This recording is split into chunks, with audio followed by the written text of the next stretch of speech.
So stay with us because today we are talking about healing that begins with raising our hand to Allah.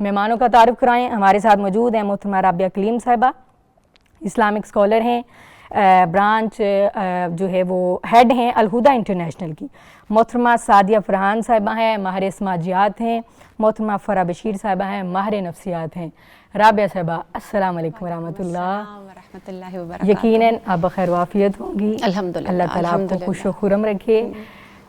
Sadia صاحبہ السلام علیکم ورحمۃ اللہ. جی وعلیکم السلام. خیریت سے ہیں, عافیت سے ہیں, اللہ تعالیٰ آپ کو عافیت سے رکھیں. ہم ایک دوسرے کی جو ہیں وہ کہہ لیں کہ دعاؤں کے محتاج ہیں, دعاؤں کی ضرورت ہوتی ہے, مانگتے رہنے چاہیے. فرح صاحبہ السلام علیکم ورحمۃ اللہ. السلام. خیریت سے ہیں, الحمدللہ. اللہ تعالیٰ آپ کو اپنے امان میں رکھے. آمین. رابعہ صاحبہ فرمائیے گا کہ اسلام میں شفا کا جو اصل تصور ہے, کنسیپٹ ہے, وہ کیا ہے؟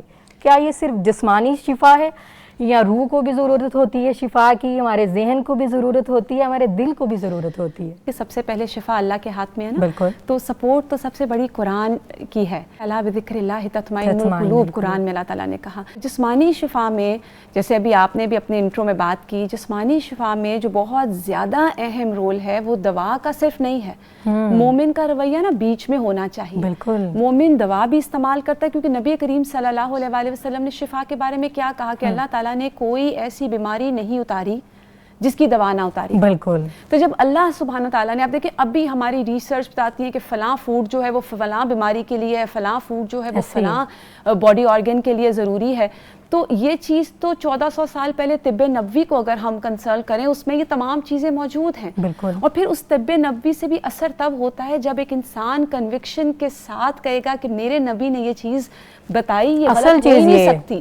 مجھے ایک مرتبہ ایک ڈاکٹر کے ساتھ میری میٹنگ تھی اور وہ مجھے کہتی تھی کہ میں اپنے ٹیچر سے پوچھتی تھی کہ میں علاج حکمت کی طب نبوی سے کرتی ہوں, مگر کچھ کو فوراً اسی علاج سے اسی بیماری میں آرام آتا ہے اور کچھ لوگوں کو آرام نہیں آتا, کیونکہ جو اس بات پہ کنونس ہوتا ہے کہ یہ نبی کریم صلی اللہ علیہ وسلم کی سنت ہے اس کو تو واقعی آرام آتا ہے.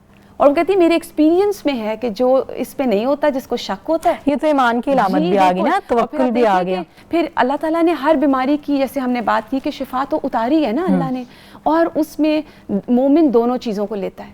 مومن دوا بھی لیتا ہے اور مومن دعا کو ہتھیار بناتا ہے, اور یہ مومن کا کردار اس میں ہوتا ہے. اور پھر جیسے آپ دیکھیں کہ شفا کی, جیسے آج آپ نے دعا کی بات کی, تو ہماری الہدیٰ کی جو کتاب ہے ہماری یہ شفا کی دعائیں, یہ بہت ہی بہترین کتاب ہے. استاذہ محترمہ نے یہ پوری کتاب پڑھائی بھی, اور اس میں ایسے ایسے صبر کرنے کے طریقے, دعاؤں کے طریقے, مانگنے کے طریقے, کن کن طریقوں سے ہمیں شفا مانگنی چاہیے. بہترین یہ دعا ہے, یہ الہدیٰ پبلیکیشنز پہ ٹوٹل ہے, روحانی, جسمانی, جی ہر چیز ہے. اس میں رقیہ بھی ہے, اس میں نظر کا دم بھی ہے, ہر طرح کی اس میں آپ کو انشاءاللہ دعائیں ملیں گی. اور یہ آپ کو آن لائن بھی اویلیبل ہوگی, یہ آپ کو الہدیٰ پبلیکیشنز کی کسی بھی بک سٹور سے بھی اویلیبل ہے. لیکن میں اپنے تمام ناظرین کو کہنا چاہوں گی کہ اس کتاب کو آپ لوگ ضرور اپنے گھر میں رکھیں, یہ تو ہونی ہی چاہیے. جس جگہ آپ نماز پڑھتے ہیں وہاں رکھ لیں. بعض اوقات آپ دیکھیں, جیسے میں نے روحانی شفا کی بات کی نا, ہمیں پتہ نہیں چل رہا ہوتا, اور خواتین خاص طور پہ کیونکہ سٹریس ہوتا ہے نا پورے گھر کا, بچوں کا, تو بعض اوقات ہم بہت لو فیل کر رہے ہوتے ہیں, حالانکہ کوئی بیماری نہیں ہوتی, مگر بعض اوقات ہم لو فیل کر رہے ہوتے ہیں, ہمارا دل نہیں کر رہا, ہم چڑچڑے ہو رہے ہیں, تو ہمیں یہ سمجھ نہیں آ رہا ہوتا کہ پرابلم کہاں ہے. وہ کئی دفعہ روح جو ہوتی ہے وہ رابعہ صاحبہ جسمانی بیماریاں ہی آج کل جو ہیں وہ زیادہ روحانی بیماریوں کی وجہ سے پیدا ہو رہی ہیں. بالکل ایسے ہی ہے نا. اور اس کا میں آپ کو بتاؤں بہترین, جیسے میں نے پہلے بھی یہ بات کہی اپنے پروگرام میں آپ کے ساتھ, کہ ایک چھوٹا سا رقیہ ہے, وہ اگر آپ اپنی نماز کے بعد کر لیں یا کسی وقت بھی اگر آپ کو لو فیل کریں, اس میں آپ 3 مرتبہ الفاتحہ پڑھیں, 1 مرتبہ آیت الکرسی, البقرہ کی آخری آیات اور معوذتین, بس یہ پڑھیں اور اپنے ہاتھوں پہ پھونک کے آپ جسم پہ, آپ یقین کریں آپ کو لگے گا آپ بدل گئے, آپ فریش ہو گئے. جب آپ لو فیل کریں, آپ کمزور, اور پھر اس میں جیسے ایک اور ہم نے بات کی تھی کہ اعوذ باللہ السمیع العلیم من الشیطان الرجیم من حمزہ ونفخہ ونفثہ پڑھ کے آپ اپنے دل پہ 3 مرتبہ تھتکاریں. تھتکارنے کا مطلب پھونک نہیں ہے, تھتکارنا, ایک تو پھونکنا ہوتا ہے, وہ ہلکا سا تھو آپ کی, اس طرح کر کے, اور آپ دیکھیں گے کہ انشاءاللہ آپ کا دل ٹھہر جائے گا. کسی کی طرف اگر آپ کو کسی کے لیے, جیسے ہم نے ابھی یہ بات کی کہ حسد, بغض, تکبر, یہ بھی دلوں کی بیماریاں ہیں نا, ان سے بھی شفا, کیونکہ جیسے ابھی آپ نے کہا کہ جسمانی بیماریاں ان کے ریاکشن میں آ جاتی ہیں, اب اگر کسی سے آپ کو حسد کی فیلنگ آ رہی ہے اور آپ کو پتہ ہی نہیں چل رہا کہ آپ حسد کر رہے ہیں اور آپ اس کو کچھ برا بھلا بھی کہہ رہے ہیں, کبھی زبان میں کبھی تانے میں, کوئی بھی سچویشن ہو سکتی ہے نا, تو دل آپ کا پریشان ہے, دل مطمئن نہیں ہے, اور دلوں کا اطمینان تو بہت ضروری ہے. تو پھر آپ جب یہ کریں گے, یہ والی دعا پڑھ کے, آپ کو محسوس ہوگا کہ آپ کا دل جو ہے وہ اس شخص کی طرف سے یا ان حالات میں ٹھہر گیا. تو انشاءاللہ. اور پھر دوسری بات ہے, الٹیمیٹلی شفا تو اللہ کے ہاتھ میں ہے, اللہ سے مانگنا ضروری ہے. بالکل. اور یہ بھی کہ جو لوگ کہتے ہیں کہ شفا جو ہے وہ ڈاکٹر کے ہاتھ میں ہے, حکیم کے ہاتھ میں ہے, یہ کہنا بالکل غلط ہے. شفا میرے رب کے ہاتھ میں ہے. بالکل رب کے ہاتھ میں ہے. اور یہ چیزیں جو ہیں یہ چھوٹی چھوٹی ہیں جو ہمارے معاشرے میں بہت نارمل ہیں, ان کی اصلاح کی بہت ضرورت ہے. بالکل.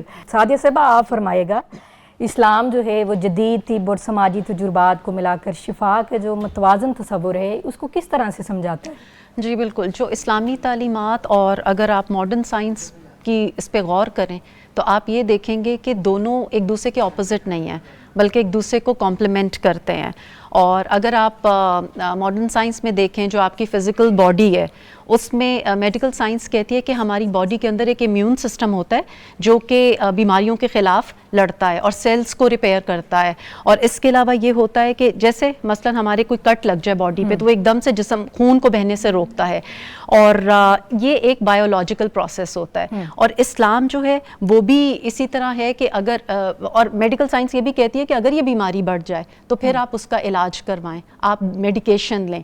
اسی طرح اسلام جو ہے وہ یہ کہتا ہے کہ آپ علاج کروائیں اور صفائی کا خیال رکھیں, حلال اور پاکیزہ غذا جو ہے وہ آپ کھائیں. اور اگر ہم مینٹل ہیلتھ کی بات کرتے ہیں تو میڈیکل سائنس کہتی ہے کہ جو اسٹریس ہوتا ہے, جو انزائٹی ہوتی ہے, وہ بیماری کی وجہ بنتی ہے یا یہ ہے کہ بیماری کو بڑھاتی ہے.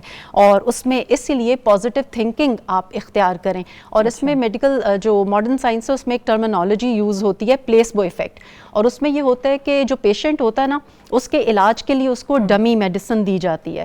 وہ جو ڈمی میڈیسن ہوتی ہے وہ کوئی بھی چینی کی یا شوگر پل جیسے ہوتی ہے وہ دے دی جاتی ہے, اور پیشنٹ کو یہ لگتا ہے کہ میرا علاج بہت اچھا ہو رہا ہے. وہ اس سوچ سے, اس یقین کے ساتھ ہی اس کی صحت بہتر ہونا شروع ہو جاتی ہے. میڈیسنز دی جاتی ہیں وہ ایفیکٹو ہوتی ہیں. جی بالکل, وہ ایک یقین ہوتا ہے کہ اس کا علاج ہو رہا ہے, اور شاید اس کو صحت کے لیے فائدہ جی وہ ڈمی میڈیسنز ہوتی ہیں وہ اصل میں نہیں ہوتی, اور مریض یہ سمجھتا ہے کہ میرا علاج ہو رہا ہے اور وہ اس یقین کے ساتھ ٹھیک ہو جاتا ہے. یہ سائنٹیفک اس کے میڈیکل سائنس میں یہ جو ہے پلیسبو ایفیکٹ اس کو کہتے ہیں, یہ ٹرمینالوجی ہے. اور اسلام میں ایمان ہے, آپ کا ذکر, آپ کا اللہ پہ توکل, آپ کا یقین, آپ کا اللہ پر اعتماد. آپ یہ دیکھیں کہ صبر دل کو مضبوط کرتا ہے, توکل جو ہے وہ دل کے اضطراب کو ختم کرتا ہے, اور اللہ کا جو ذکر ہے وہ آپ کے دل کو سکون دیتا ہے. الا بذکر اللہ تطمئن القلوب. جی. اور پھر اس کے بعد اگر ہم سوشل ایکسپیرینس کو دیکھیں تو اس کا ایک یہ کووڈ-19 کے بعد یہ بہت زیادہ دیکھا گیا کہ جن پیشنٹس کو کمیونٹی وہ ملی ہے, کیئر ملی ہے, ان کو فیملی سپورٹ ملی ہے, ان کے اندر جو ریکوری کا ایک تھا وہ زیادہ نظر آیا ایز کمپیئر ٹو دوز کہ جن کی فیملی سپورٹ ان کو نہیں ملا. اور آئسولیشن تو وہاں پہ بہت زیادہ ہے, آپ دیکھیں کتنی ڈیتھس وہاں پہ ہو جاتی ہیں. تو اس لیے وہاں پہ ریہیبلیٹیشن سینٹرز اور اس طرح بہت سے اس طرح کے فیملی سپورٹ بہت زیادہ وہاں پہ اس کی تعلیم دی جا رہی ہے کہ پیشنٹس جو ہیں ان کو اکیلا نہ چھوڑا جائے. اور اسلام میں آپ دیکھیں گے یہ کانسیپٹ آج سے 1400 سال پہلے دے دیا گیا عیادت کا, اور اس کا کتنا ثواب ہے کہ جب آپ کسی کی عیادت کرتے ہیں تو 70,000 فرشتے آپ کے لیے دعا کرتے ہیں, اگر صبح جائیں تو شام تک کرتے جاتے ہیں. یہ کنسیپٹ ہمارے میں ختم ہو چکا ہے نا عیادت کا. یہ انشاءاللہ اس پہ میں آگے بتاؤں گی. ہمارے ہاں تو بڑا یہ غیر رسمی زبردست سسٹم ہے, کیونکہ ہمارے ہاں جب کوئی بیمار ہوتا ہے تو ماشاءاللہ پورا فیملی سپورٹ مل جاتی ہے. آپ کی فیملی میں؟ نہیں, پاکستان میں. انشاءاللہ جب اس پہ آپ بات کریں گی. میں نے تو بہت سی فیملیز ایسی دیکھی ہیں جن میں اوور آل ویسٹ میں یہ ہوتا ہے کہ وہاں ذرا کم ہے, لیکن وہاں پہ کافی اس کے اوپر کام کیا جا رہا ہے اور بہت ان کو سوشل سپورٹ ملتی ہے. تو اسلام بیسکلی ہمارا دین بہت بیلنسڈ ہے. تو نبی اکرم صلی اللہ علیہ وآلہ وسلم کی زندگی دیکھیں تو اس میں ہمیں دوا بھی ملتی ہے, اس میں ہمیں علاج بھی ملتا ہے, اس میں ہمیں احتیاطی تدابیر بھی ملتی ہیں, اور اس میں ہمیں عیادت کا کانسیپٹ بھی ملتا ہے. تو اگر ایک انسان کو آپ اس کو اس طرح سمجھ لیں کہ ایک انسان ہے اور وہ جسمانی طور پہ علاج کروا کے بالکل ٹھیک ہو گیا ہے, لیکن اس کا دل بے چین ہے, وہ خوشی محسوس نہیں کر رہا, اس کے آس پاس وہ لونلینس فیل کر رہا ہے, تو ایسا انسان آپ کیا کہیں گے, صحت مند ہے؟ بالکل نہیں ہے نا. پھر ایک وہ انسان ہے جس کا علاج ہو گیا ہے, اب اس کو کہا جا رہا ہے کہ آپ گھر چلے جائیں, آپ وہاں پہ کوئی ایکسرسائز کریں, آپ یہ والا جو آپ کی ڈائٹ ہے وہ آپ نے یہ مخصوص ڈائٹ استعمال کرنی ہے. اب وہ انسان علاج کروا کے صحت یاب ہو کے گھر آتا ہے, اور نہ اس کو وہ ڈائٹ ملتی ہے, نہ ہی اس کو وہ اس طرح کی کوئی ایکسرسائز کروائی جاتی ہے, اس کو مالی سپورٹ نہیں ملتی, تو آپ کا کیا خیال ہے کہ وہ شخص صحت مند رہ سکے گا؟ تو سوشل ایکسپیرینسز, مالی سپورٹ بھی علاج کے لیے اتنے ہی ضروری ہیں. تو اسلام ان تینوں کو امپورٹنس دیتا ہے, اور جب ایک انسان کو علاج بھی ملتا ہے, وہ دعا بھی کرتا ہے, اور ساتھ میں اس کو یہ مالی جو اس کی سپورٹ ملتی ہے, فیملی سپورٹ ملتی ہے, تو اس سے کیا ہوتا ہے کہ اس کو مائنڈ, باڈی اور سول, ان تینوں کی شفا ملتی ہے. فرا صاحبہ, میں آپ سے بھی پوچھنا چاہوں گی کہ شفا کی جو دعائیں ہیں انسان کی ذہنی طور پر, جذباتی طور پہ جو ہے, یہ کس طرح سے معاون ثابت ہوتی ہیں, کس طرح سے انسان کی جو ہے وہ انسان کو ہیلپ آؤٹ کرتی ہیں؟ جی, جس طرح ابھی آپ سب ذکر کر رہے تھے, تو دعا جو ہے وہ بہت ایک انسان کو اسٹرینتھ دیتی ہے. جس طرح سائیکالوجی میں ایک ٹرم یوز ہوتی ہے ایموشنل ریزیلینس, تو اس میں یہ ہے کہ دعا جو ہے آپ کو اسٹرانگ بناتی ہے, اور انسان کو صدمات سے اور جو بیماریاں, صدمات, تکالیف زندگی میں آ رہی ہیں اس سے کوپ کرنے کا طریقہ سکھاتی ہے. کیونکہ دعا آپ کو ایک ایسے فریم ورک میں لے جاتی ہے کہ جہاں پہ انسان یہ سوچنے میں مجبور ہو جاتا ہے کہ کوئی ہے جو میری مدد کر رہا ہے. آپ سوچیں نا, آپ نفسیاتی طور پر آپ کتنا ویک فیل کریں گے جب آپ کو پتا ہوتا ہے آپ اکیلے ہیں, لیکن آپ اکیلے بھی ہیں اور آپ ساتھ یہ محسوس کر رہے ہیں کہ آپ کے ساتھ ایک ذات ہے, اور وہ آپ کو خود بخود وہ جو طاقت ہے نا آپ کو اسٹرینتھ دے دیتی ہے. تو اس میں اس کی کئی سٹیجز, جس طرح میں بات کروں گی, سب سے پہلے ایموشنل ریزیلینس, انسان کا ایک کانفیڈنس کہ میرے پاس کون ہے, میرے پاس ایک ذات ہے جو میرا سب کچھ کر لے گی اور مجھے پریشان ہونے کی ضرورت نہیں ہے. پھر ایک اور ٹرم آتی ہے سائیکالوجی میں جس کو ہم کہتے ہیں میننگ میکنگ میکنزم. اس میں یہ ہوتا ہے کہ انسان اپنی اس بیماری کو, اپنی اس تکلیف کو اس دعا کے ذریعے سے نا ایک مقصد کی طرف لے جاتا ہے کہ نہیں, میں نے اس کو ایسے نہیں, میں نے اس کو ایسے ڈیل کرنا ہے. آپ پھر ڈاکٹر کے پاس جاتے ہو, آپ اپنا علاج کرانے کی کوشش کرتے ہو, لیکن آپ کے پیچھے بیک ان مائنڈ آپ کے پاس ایک ذات ہے جس سے آپ دعا کر کے گئے ہو.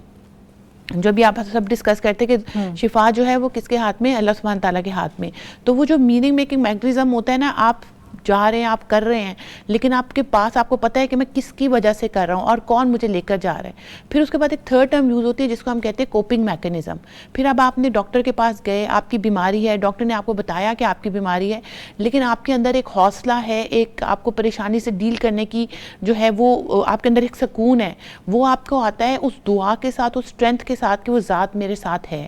تو اگر یہ نہیں ہوتا نا, تو ہم نے بہت ساری ایگزامپلس ہمارے سامنے ہیں, ڈیلی زندگی میں ہوتی ہے کہ انسان جو ہے پھر وہ اتنی نیگیٹیوٹی میں چلا جاتا ہے کہ وہ سیکنڈ, وہ جو ہم نے اسٹیج کی تھی کہ کوپنگ میکنزم سے پہلے وہ جو تھا میننگ میکنزم تک نہیں جاتا, وہ ڈاکٹر کے پاس ہی نہیں جاتا, یا ڈاکٹر کے پاس جائے گا بھی تو اس کو ایک ڈاکٹر سے تسلی نہیں ہوگی, وہ دوسرے کے پاس جائے گا, دوسرے سے نہیں ہوگی, تیسرے کے پاس جائے گا.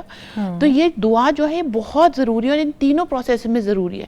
انٹل انلیس آپ کوپنگ میکنزم میں جاتے ہو اور آپ کہتے ہو کہ اب یہ میرا ڈاکٹر ہے, اوپر اللہ کی ذات ہے, اور میں نے اپنے آپ کو ٹھیک کرنا ہے, اور آپ پھر اس پورے حالات میں ہم نے دیکھا ہے کہ کوئی بہت بڑی بیماری میں مبتلا ہوتا ہے اور اسے بہترین طریقے سے کوپ کر رہا ہوتا ہے, کیونکہ اس کو اس بات کی تسلی ہوتی ہے کہ جس ذات نے ٹھیک کرنا ہے وہ مجھے کر رہا ہے. اور ہم نے وہ پیشنٹس دیکھے ہیں جو اپنے آپ کو میزریبل کر لیتے ہیں, جو اپنے آپ کو بیماری سے ان کو ڈیل کرنا ہی نہیں آتا, اور ان کی سب سے بڑی بات کیا ہوتی ہے کہ ان کو اللہ سبحانہ تعالیٰ سے, وہ اللہ کی ذات سے امید ہی نہیں ہوتی, ان کے پاس دعاؤں کا خزانہ نہیں ہوتا. ایگزیکٹلی, دعاؤں کا خزانہ نہیں ہوتا.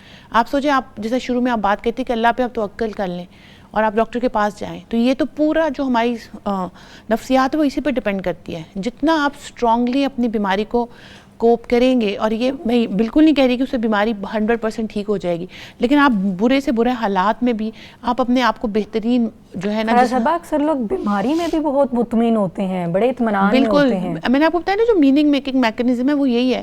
ایک ایسا پیشنٹ آئے گا جو کہے گا کہ مجھے یہ بیماری ہے, شاید اس کو بالکل 4 سٹیج پہنچ چکا ہے, شاید اس کو برے حالات ہیں, لیکن اس کو پتہ ہے میں زندگی میں یہ کر رہا ہوں اور میں نے کرنا ہے, اور اللہ سبحانہ تعالیٰ مجھ سے کروا رہا ہے. اور ہم نے ایسے پیشنٹس دیکھے ہیں جو اپنے آپ کو چلا رہے ہوتے ہیں اور صرف اس بیسس پہ کہ اللہ سبحانہ تعالیٰ جتنی زندگی دی ہے اللہ تعالیٰ نے کرنا ہے، اور ہمت شاید ان کی 100% نہیں ہوتی، ہمت 50% ہوتی ہے، لیکن دعا اور امید ان کو 100% پہ لے کے جا رہی ہوتی ہے. اور آپ کو پتہ ہے کہ اس سے اسٹریس کنٹرول بھی ہوتا ہے، پھر اس سے آپ کو ان حالات میں جتنا آپ کو پریشانی ہے، معاملات خراب ہیں، آپ کا اسٹریس کنٹرول ٹھیک ہوگا، آپ کو پتہ ہوگا کہ میں نے کیا کن حالات میں کیا کرنا ہے. کوئی مجھے طبیعت خراب ہو گئی، کوئی سانس کا مسئلہ ہو گیا، تو ہمیں پھر پتہ چلتا ہے کہ ہم نے زندگی میں اس کو کس طرح لے کے جانا. یہ نفسیات میں بہت دعا ایک بہت بڑا انٹیگرل پارٹ ہے جو پلے کری ہوتی ہے پوری بیماری کے دوران. بہترین، یہیں سے کنٹینیو کرتے ہیں. ناظرین، دعا سہارا ہے آپ کے دل کا، آپ کے دلوں کو تھامنے کے لیے، آپ کو شفا ملنے کے لیے. بہترین جو طریقہ ہے وہ یہی ہے کہ ہاتھ اٹھائیے اور دعا کے ذریعے شفا پائیے. ملتے ہیں ایک بریک کے بعد.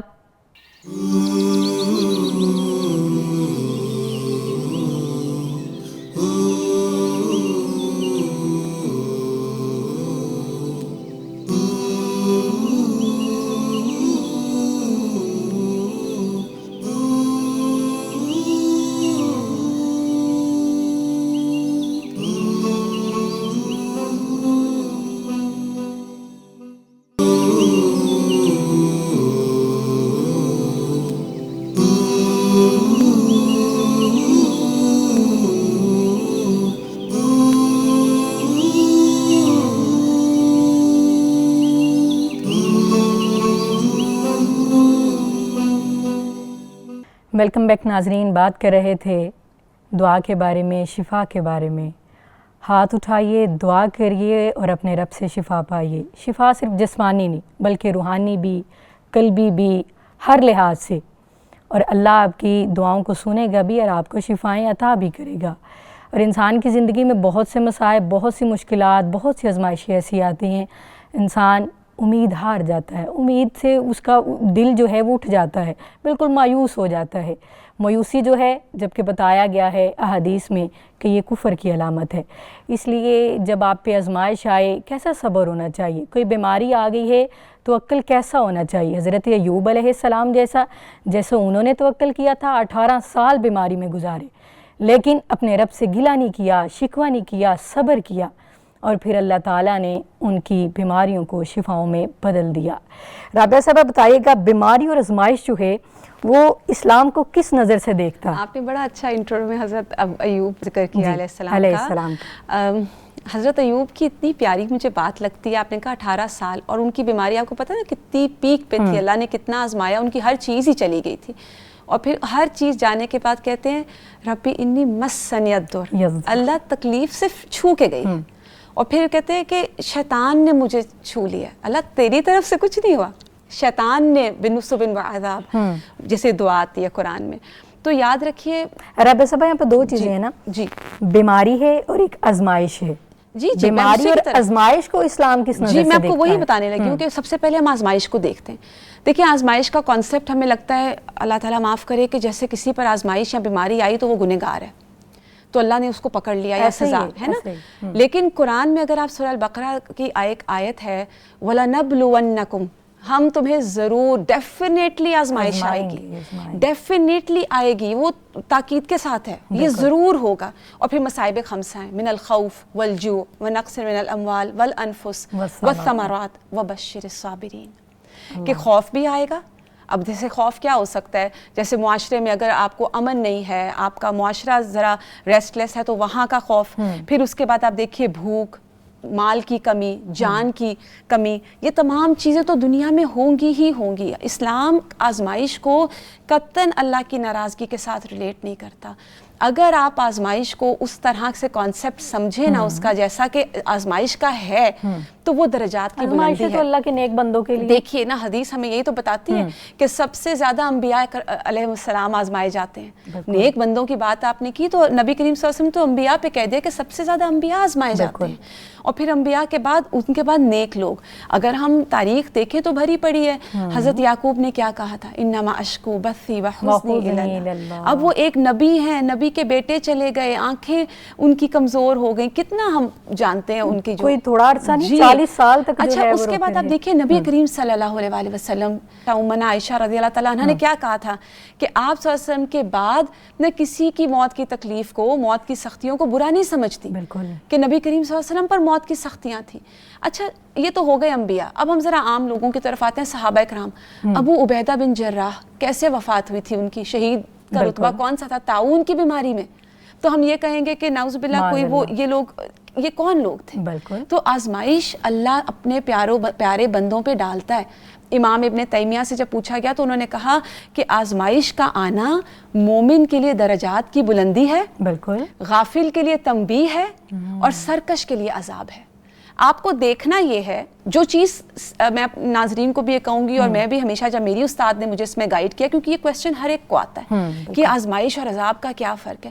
اگر کوئی ایسا برا معاملہ یا ایسا تکلیف دہ معاملہ جو آپ کو تکلیف دے گیا ہے, اس کے بعد آپ اللہ سے جڑ گئے ہیں نا, آپ کی ذکر زیادہ ہو گئے ہیں, آپ کی نمازوں میں خشوع آ گیا ہے, آپ اللہ سے ڈرنے لگ گئے ہیں, آپ ہمبل ہو گئے ہیں, آپ کا دل نرم ہو گیا, آزمائش رحمت ہے, تو آزمائش وہ رحمت بن گئی, وہ آزمائش ہے. لیکن اگر کوئی ایسی تکلیف جس میں آپ اللہ سے بدگمان ہو گئے ہیں کہ میرے ساتھ آ گئی, میرے ساتھ کیوں ہوا, تو یہ چیز جو ہے یہ انسان کے لیے عذاب کی شکل ہے. اور یاد رکھیے, لا یکلف اللہ نفسا الا وسعہا, اللہ اپنے بندوں سے بہت محبت کرتا ہے. اللہ اپنے بندوں کو جیسے وہ آتا ہے نا حدیث میں کہ مومن بندے کو اللہ تعالیٰ تکلیف دینا پسند نہیں کرتا, لیکن اللہ تعالیٰ دیتا ہے تکلیف. اور وہ اتنی پیاری ہمیں ہسٹری میں وہ مثال ملتی ہے نا سعد بن معاذ کی, کہ نبی کریم صلی اللہ علیہ وسلم نے کیا کہا تھا کہ ان کی وفات پہ اللہ کا عرش جھوم گیا ہے نا, اور پھر قبر کے پاس آپ نے کھڑے ہو کے کہا کہ قبر ہر ایک کو بھینچتی ہے. بالکل. اچھا مجھے یہاں پہ یاد آ گیا, یہ صحابی جب ان کی وفات ہوئی تھی تو حدیث میں یہی آتا ہے, غالباً میں صحیح ہوں گی, اگر میں نہیں ہوں تو ٹیم میری کریکشن کر دے, کہ جب ان کی وفات ہوئی تھی تو نبی پاک صلی اللہ علیہ وسلم نے فرمایا کہ آسمان سے فرشتے آئے ہیں. بالکل. تو آپ دیکھیے, لیکن وہاں پر بھی کہا گیا کہ قبر بھینچتی ہے, ایک دفعہ تو ضرور بھینچتی ہے. تو یہ اللہ کا بڑا لطف ہے اپنے بندوں پر. اصل میں مسئلہ یہ ہے کہ ہمیں نا ایک چیز پہ بڑا کلیئر ہونا ہے, اللہ العلیم ہے, اس کی حکمتیں, اس کا علم, اس کی وسعت ایک چھوٹے انسانی دماغ میں نہیں سما سکتی. جب آپ اس چیز کو مان لیں گے نا اور سمجھ لیں گے, اب دیکھیں اگر ہم اس چیز کو سمجھے تو نبی کریم صلی اللہ علیہ وسلم نے عیادت پہ جاتے وقت کیا کہا ہے, لا باس طہور انشاء غم نہ کرو تمہیں پاک کر دے گی. اور اسی طرح ہم ایک اپوزٹ چیز دیکھتے ہیں, آپ کو شاید یاد ہوگا کہ وہ ایک حدیث میں ایک آتا ہے نا, ایک بوڑھا شخص تھا, وہ بیمار تھا, اور آپ نے اس کو کہا کہ نہ تم غم کرو, تمہیں یہ بیماری صاف کرے گی. تو اس نے کہا نہیں, یہ بیماری تو بوڑھے کی جان لے کے جائے گی.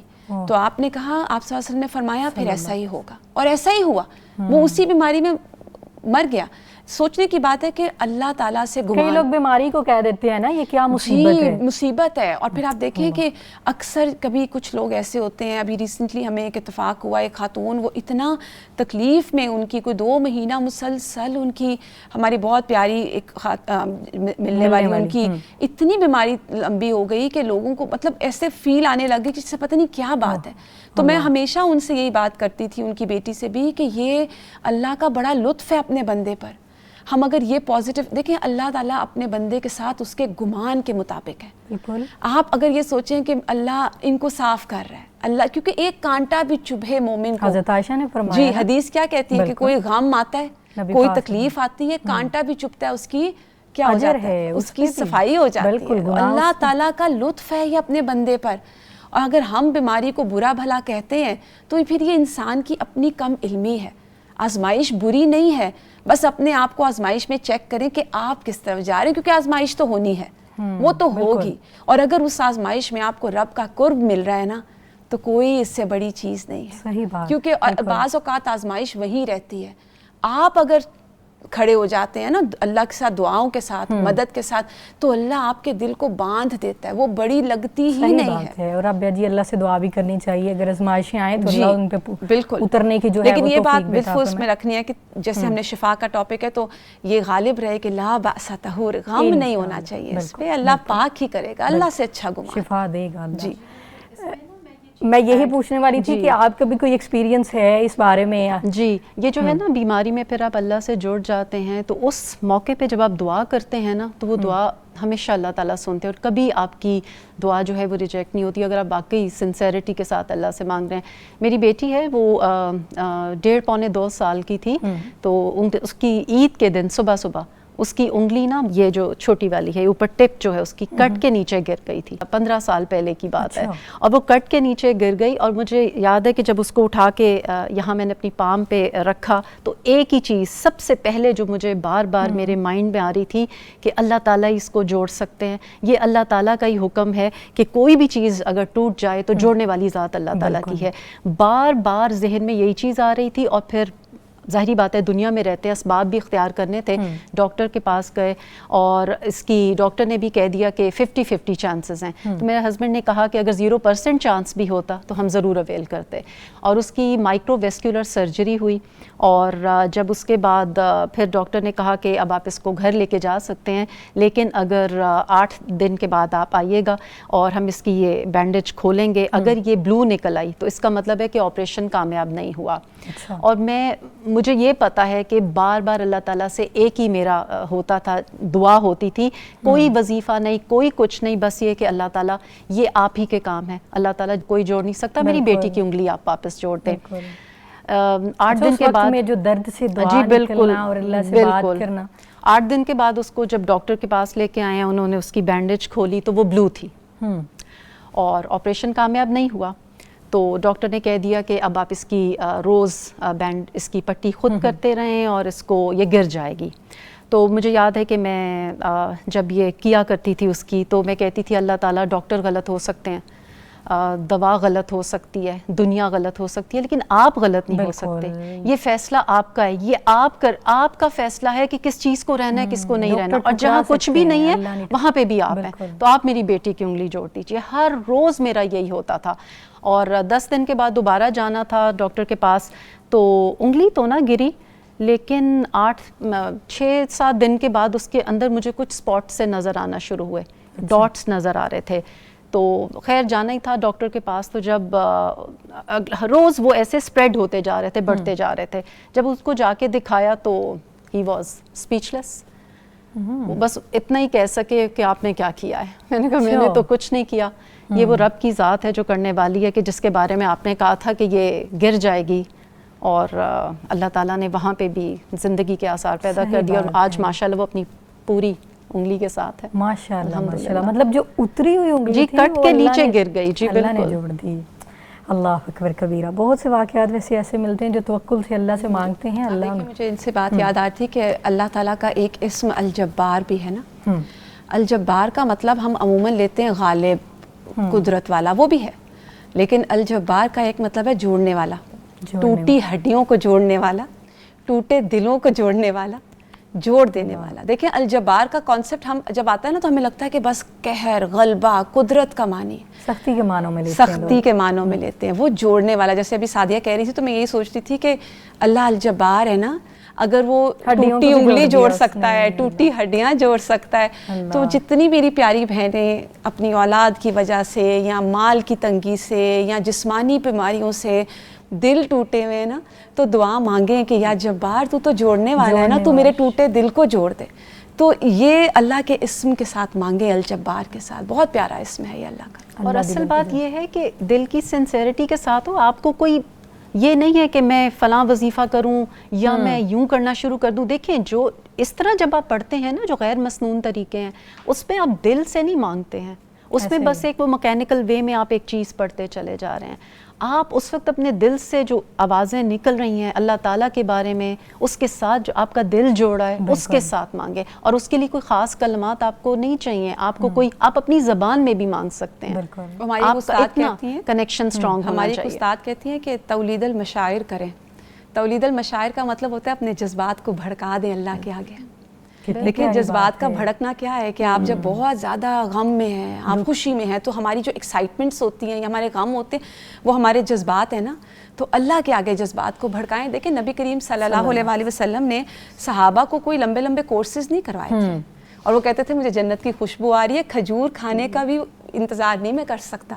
تو اللہ کے ساتھ اپنے جذبات جوڑیں, اپنے دل کو جوڑیں. اصل میں تو کمی وہاں, کنیکشن وہاں سے ٹوٹتا ہے. صحیح بات ہے, بجائے اس کے کہ اپنے جذبات کو لوگوں کے سامنے رکھیں اور ان کے سامنے ہم روئیں یا مجھے سمجھ نہیں رہی ہو یہ اور وہ, تو اپنے اللہ کے سامنے اپنے جذبات کو رکھیں. فراز صاحبہ آپ بھی بتائیے گا کہ کیا دعا جو ہے وہ بے چینی میں, اضطراب میں, خوف اور ذہنی دباؤ کے احساسات کو کم کرنے میں جو ہے وہ معاون ثابت ہوتی ہے؟ جی جس ابھی یہاں بات ہو رہی تھی کہ دعا اور اللہ سے کنیکشن جو ہے نا, یہی میرے خیال میں سب سے زیادہ فعال جو ہے ان سب معاملات میں. اور یہ دیکھیں خوف میں رہنا, انگزائٹی ہونا, یہ کوئی ایسی بات نہیں ہے کہ جو انسان کوئی انسان بھی فیس نہیں کرتا. یہ ہر انسان کے اندر اپنے لیولز ہوتے ہیں, اور کوئی بھی پریشانی آئے گی, مصیبت آئے گی, بیماری آئے گی, آپ کے انگزائٹی ڈس آرڈرز بھی نکل آتے ہیں, آپ کو پینک بھی ہو جاتا ہے. تو دعا جو ہے وہ آپ کو سب سے بڑا سپورٹ سسٹم ہوتا ہے.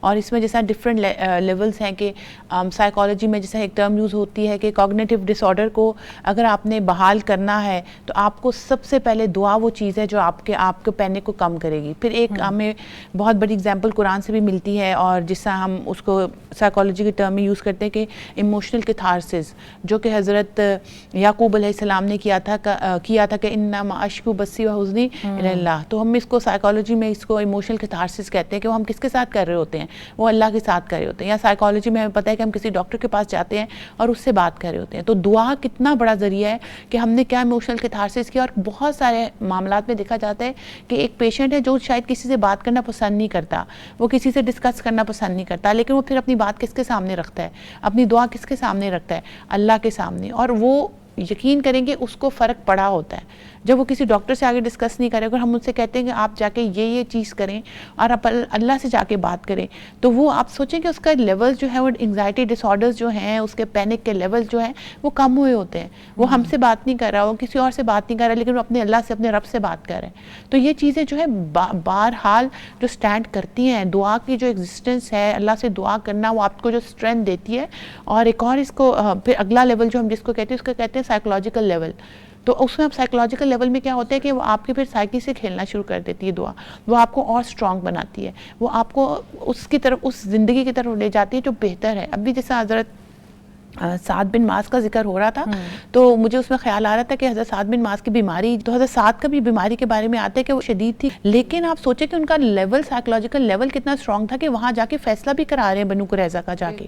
تو یہ چیزیں جو ہیں یہ بالکل سٹینڈ کرتی ہے. اللہ تعالیٰ سے توکل, دعا, اور وہ آپ کو انسان کو رائے گا نہیں جائے گا. ایگزیکٹلی. تو ہم یہ چیزیں دیکھ رہے ہوتے ہیں, ہم دیکھ رہے ہوتے ہیں کہ مریض کی کیا حالت ہے, ہم دیکھ رہے ہوتے ہیں کہ مریض کا مینٹل اس وقت صحت کیا ہے, ہم دیکھ رہے ہوتے ہیں کہ مریض کے مینٹل ڈس آرڈرز کہاں تک پہنچے ہیں. لیکن ایک دعا وہ خاص جو ہوتی ہے نا کہ اللہ سبحانہ تعالیٰ سے کر لی. اسی طرح ایک واقعہ مجھے یاد ہے کہ ایک خاتون تھی, ان کا برن ہو گیا تھا اور کافی شدید قسم کا. تو ان کا تھا کہ ڈاکٹر کہتے ہیں کہ ان کی پلاسٹک سرجری ہو گئی اور کہیں اور سے لے کے وہ لگانا پڑے گا کہ باڈی کے کسی اور پورشن سے, باڈی کا پارٹ جو ہے. ایگزیکٹلی. لیکن وہ آپ سوچیں گے ان کا یہ جو ایموشنل کیتھارسس, اللہ سے بات, اور وہ بس ہمیشہ ہی وہ کہتی تھی کہ نہیں میرا آپریشن ہوگا نہیں, میرا ویسے ہی ٹھیک ہو جائے گا. آپ سوچیں کہ اور میرا ان سے باقاعدہ وہ رابطہ بھی تھا. تو جب وہ ڈاکٹر کے پاس آئی تو میں نے کہا ڈاکٹر نے آپ کو بتایا کہ آپریشن کا, تو انہوں نے کہا کہ نہیں, انہوں نے کہا کہ اللہ اور انہوں نے مجھے ایک آیت پڑھ دی. انہوں نے کہا فعال لما یرید, کہ اللہ جیسے چاہتے ہیں. انہوں نے کہا میں نے اللہ سے دعا کی تھی کہ میں نے آپریشن نہیں کرانا, وہ بہت بڑا کام ہے, آپ مجھے ویسے ہی اس کو نہ ہیل کر دیں اور مجھے پلاسٹک سرجری کی ضرورت نہ پڑے. اور یقین کریں انہوں نے, میں جب انہیں فون پہ پوچھا کہ ڈاکٹر نے کیا کہا, تو انہوں نے آیت مجھے پڑھ کے سنا دی. تو یہ اتنا آپ کا وہ جو ایموشنل کیتھارسس آپ کو اتنا اسٹرانگ کر دیتا ہے کہ آپ کو ایک تو بیماری سے ڈیل کرنا آ جاتا ہے, اور وہی دوسری والی بات ہے کہ اللہ سبحانہ تعالیٰ کی مدد تو ساتھ ہوتی ہے. لیکن میں اس میں یہ واضح کر دوں کہ ہم جو یہاں پہ ساری بات کریں کہ بیماری کا کم ہونا اللہ کے اذن سے, جس طرح ابھی ساری ڈسکشن ہو رہی ہے کہ مصیبت آنا, اس آزمائش کو ڈیل کرنا, سب اللہ کے اذن سے ہے.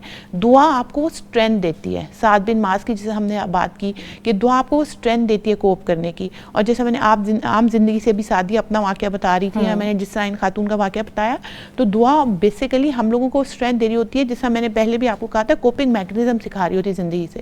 اور انسان کی زندگی پھر بیماری کے بعد رائے گا نہیں جاتی کہ وہ پردے بند کر کے گولیاں کھا کے اپنے ڈپریشن میں وہ بیٹھا رہتا ہے. دعا ہمیں وہ اسٹرینتھ دے رہی ہوتی ہے کہ ہم نے جتنی ہماری زندگی ہے, جتنی صحت ہے اور جیسی صحت ہے اس میں ہم نے کیا کرنا ہے, اللہ تعالیٰ سے دعا کر کے اپنے لیے اپنے آپ کو بہترین استعمال کرنا ہے. مجھے تو یہ لگ رہا ہے کہ دعا کی جو اسٹرینتھ ہے, طاقت سے انسان جو ہے وہ اپنی زندگی کے دن بھی بڑھا رہا ہوتا ہے. بالکل. اور پتہ ہے اس میں ایک اور بہت امپورٹنٹ پوائنٹ فرح کی بات میں ایڈ کرنا چاہوں گی کہ اکثر آج کل کی جو جنریشن اور آج کل کے لوگ ہیں نا, وہ ان کو ایک چیز کا بڑا احساس ہوتا ہے کہ ہم جج نہ کیے جائیں.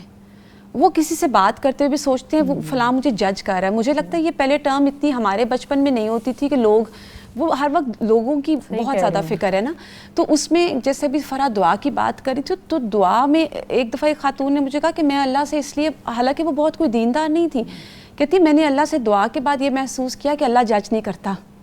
تو میرا جو دل کرتا ہے میں اللہ کے آگے رکھتی ہوں, میرا جو دل کرتا ہے میں مانگتی ہوں, تو مجھے آگے سے کوئی ایسی امپریشن نہیں آتا کہ یہ کیا سوچے گا میرے بارے میں. اللہ تعالیٰ ہے تو میں ہر چیز, تو جیسے وہ ایک انگزائٹی جو چیز ہے نا وہ نکل جاتی ہے اس میں, کہ آپ کو بہت کانفیڈنس ہوتا ہے کہ جو ذات سن رہی ہے وہ کر بھی سکتی ہے اور وہ مجھے جج بھی نہیں کر رہا. میرا تو رابعہ صاحبہ یہ کنڈیشن ہوتی ہے کہ کہہ لیں کہ کم سے کم جو ہے وہ میرا 1 ویک گزرتا ہے, اور 1 ویک کے بعد مجھے ضرورت ہوتی ہے کہ میں سجدے میں جو ہے وہ اللہ کے سامنے اپنی ساری جو بھی دل میں میری, ظاہری بات ہے انسان ہے, آزمائشیں آتی ہیں, بہت سی باتیں ایسی ہوتی ہیں ہمیں ضرورت ہوتی ہے وہ کسی سے نہ کی جائیں, بس اللہ کے سامنے رکھی جائیں.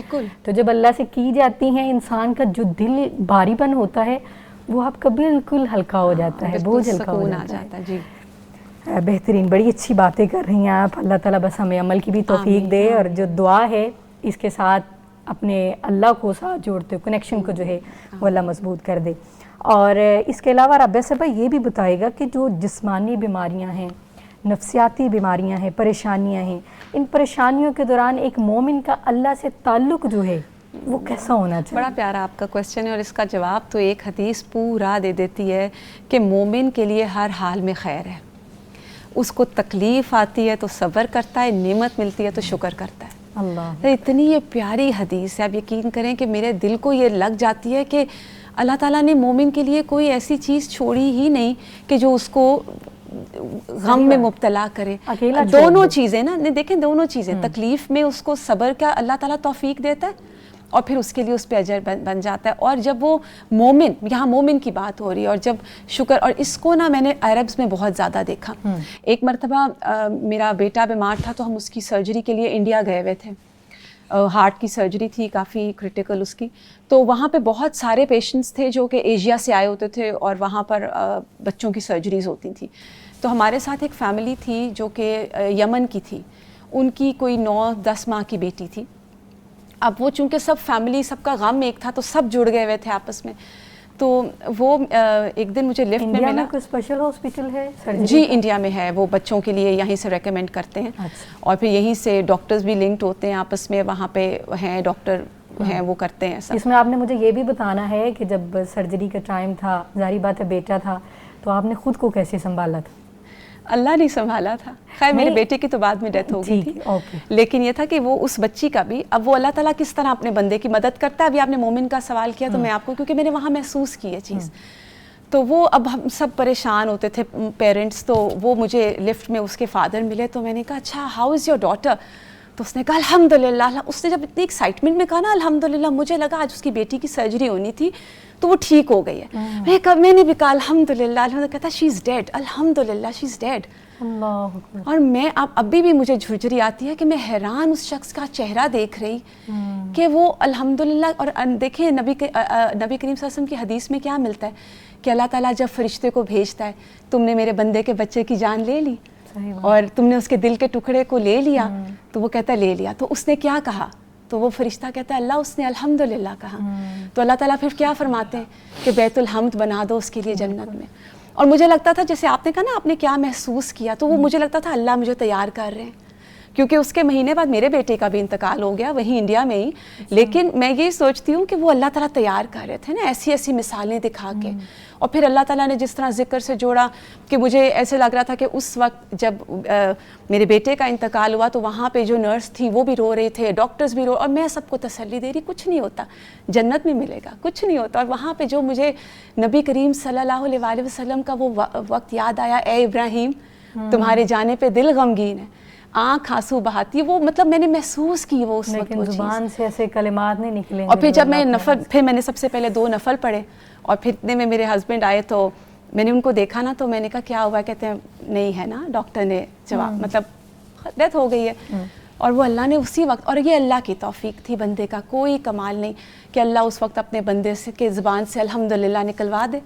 میں نے کہا الحمدللہ، اللہ تیرا شکر ہے. اس کی بیماری زیادہ تکلیف دہ تھی، مطلب اگر وہ بچہ ایسا بیمار بچہ زندہ رہے اور زندگی اس کی لمبی ہو تو وہ والدین کے لیے زیادہ تکلیف ہے. ہمیں اللہ کا اصل میں لطف محسوس نہیں ہو رہا ہوتا نا، ہمیں لگ رہا ہوتا ہے بس ہر حال میں ہمارے ساتھ کیوں ایسا ہو گیا. بالکل ہمیں چاہیے. جی آپ دیکھیں، میں نے ابھی جو بیت الحمد والی حدیث، آپ سوچیں کوئی دنیا کی کوئی چیز اس کو ریپلیس کر سکتی ہے؟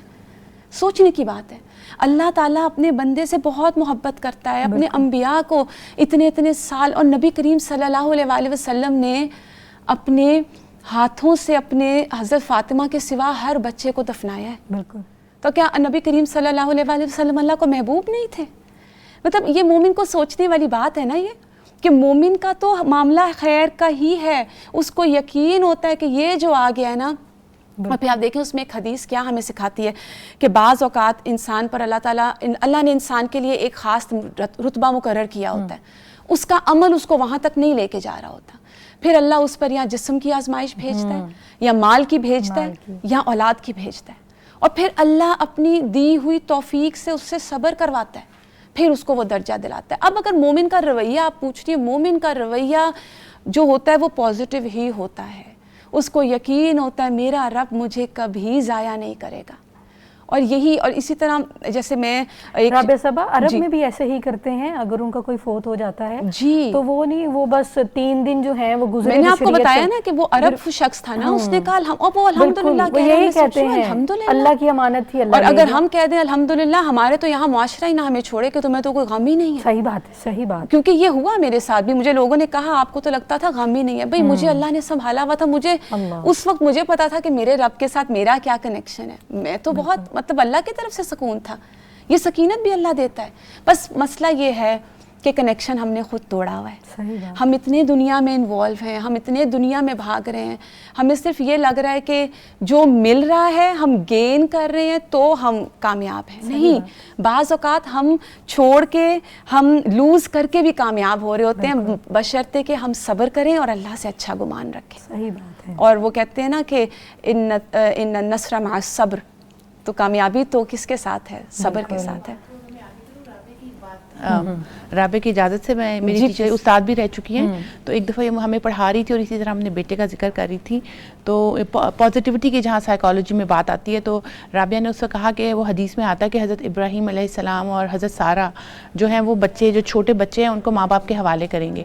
تو رابعہ ہمیں پڑھا رہی تھی اور رابعہ جب اپنے بیٹے کا ذکر کر رہی تھی تو کہتی کہ میں نے اپنے ہسبینڈ کو کہا کہ وہ اس بہانے جو ہے یحییٰ کے بہانے ہماری ملاقات حضرت ابراہیم اور حضرت سارہ سے ہو جائے گی. تو یہ اتنی آپ دیکھیں کہ دنیا میں بھی پازیٹیوٹی، دنیا میں بھی الحمدللہ کہنا، اور ایک بہت، یہ سائیکالوجی میں بھی بہت امپورٹنٹ ہے کہ آپ زندگی بھر آپ ایک پازیٹیو تھنکنگ کے ساتھ اللہ تعالیٰ کی ہر تکلیف کو، ہر آزمائش کو آپ اتنا پازیٹیو لے کے جا رہے ہو. اور یہ آج سے میرے خیال میں 10-12 سال پہلے کی بات ہے، لیکن مجھے کبھی نہیں بھولتی ہے. مطلب میں کئی لوگوں کو بھی یہ بات بتاتی ہوں کہ وہ پازیٹیوٹی آپ کو دنیا میں بھی اور آخرت میں بھی اس سوچ کے ساتھ کہ ہر مصیبت، ہر آزمائش جو اللہ تعالیٰ ہم نے دی ہے وہ ہمیں دنیا میں بھی پے کرے گی اور ہمیں آخرت میں بھی پے کرے گی. تو ابھی جب رابعہ ذکر کری تو میں نے کہا میں یہ بھی ایڈ کر دوں گا، یہ بھی ذہنی ہماری صحت کے لیے بہت ضروری ہے کہ ہم ساری زندگی اسی پازیٹیوٹی کے ساتھ گزاریں. اس میں ایک اور اینگل بھی سمجھ لیں کہ یہ تو ایک مومن کا تھا نا، اگر غیر مسلم بھی، نان مسلم بھی اسی سنسیریٹی کے ساتھ دعا مانگتا ہے تو اللہ تعالیٰ اس کا بھی دل بدل دیتے ہیں. ڈاکٹر لارنس براؤن ہے امریکہ میں، اور ان کا دل دعا نہیں بدلا اور شفا کا معاملہ تھا. وہ ہیں آفتھالمولوجسٹ ہیں، یعنی یہ جو آئے سرجن ہوتے ہیں، اور ان کے سامنے جب ان کی دوسری بیٹی ڈیلیور ہوئی ہے تو انہوں نے دیکھا کہ وہ فرام چیسٹ ٹو ٹو بلو تھی. تو چونکہ خود ڈاکٹر تھے، ان کو سمجھ آ گئی کہ اس کو کوارکٹیشن آف ایورٹا، یہ بیماری ہوتی ہے جس میں جو مین آرٹری ہوتی ہے نا دل کی، وہ جو دل کے وال جی کرٹیکلی وہ نیرو ہو گئی, جس کی وجہ سے جو بلڈ سپلائی تھی وہ پورے نہیں جا رہی تھی, تو باڈی بلو ہو گئی.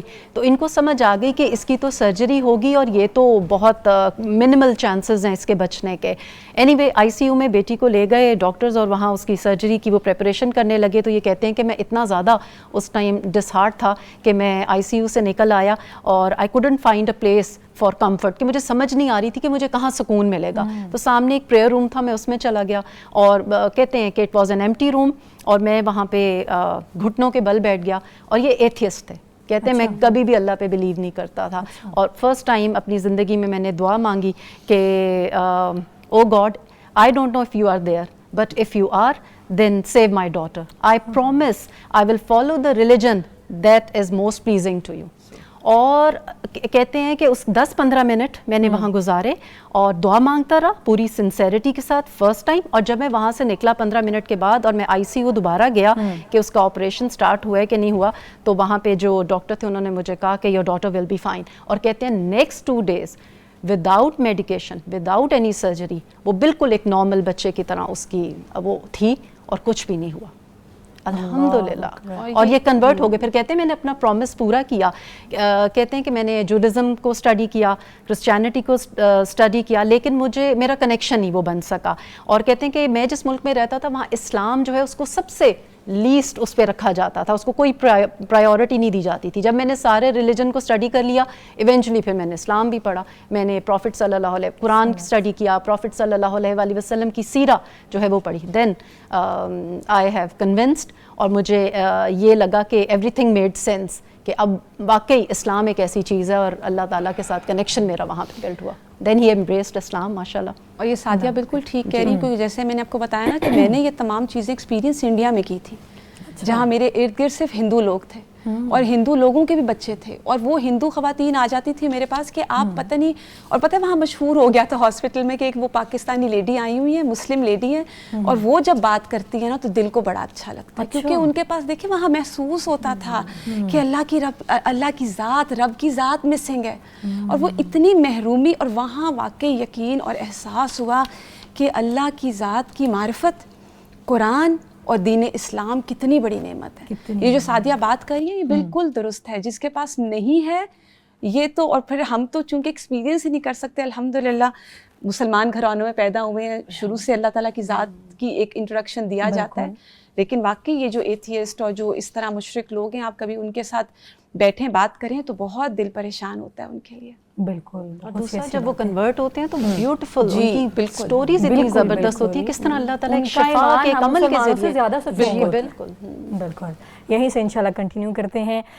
ناظرین, دعا جو ہے وہ مومن کا ہتھیار ہے. مومن مایوس نہیں ہوتا ہے, مومن دعا سے اپنے رب کے ساتھ جڑ جاتا ہے, اپنے کنیکشن کو مضبوط کر لیتا ہے, مانگتا ہے اپنے رب سے, رو کر بھی مانگتا ہے, گڑ گڑا کے بھی مانگتا ہے, اور اللہ اس کو سن لیتا ہے.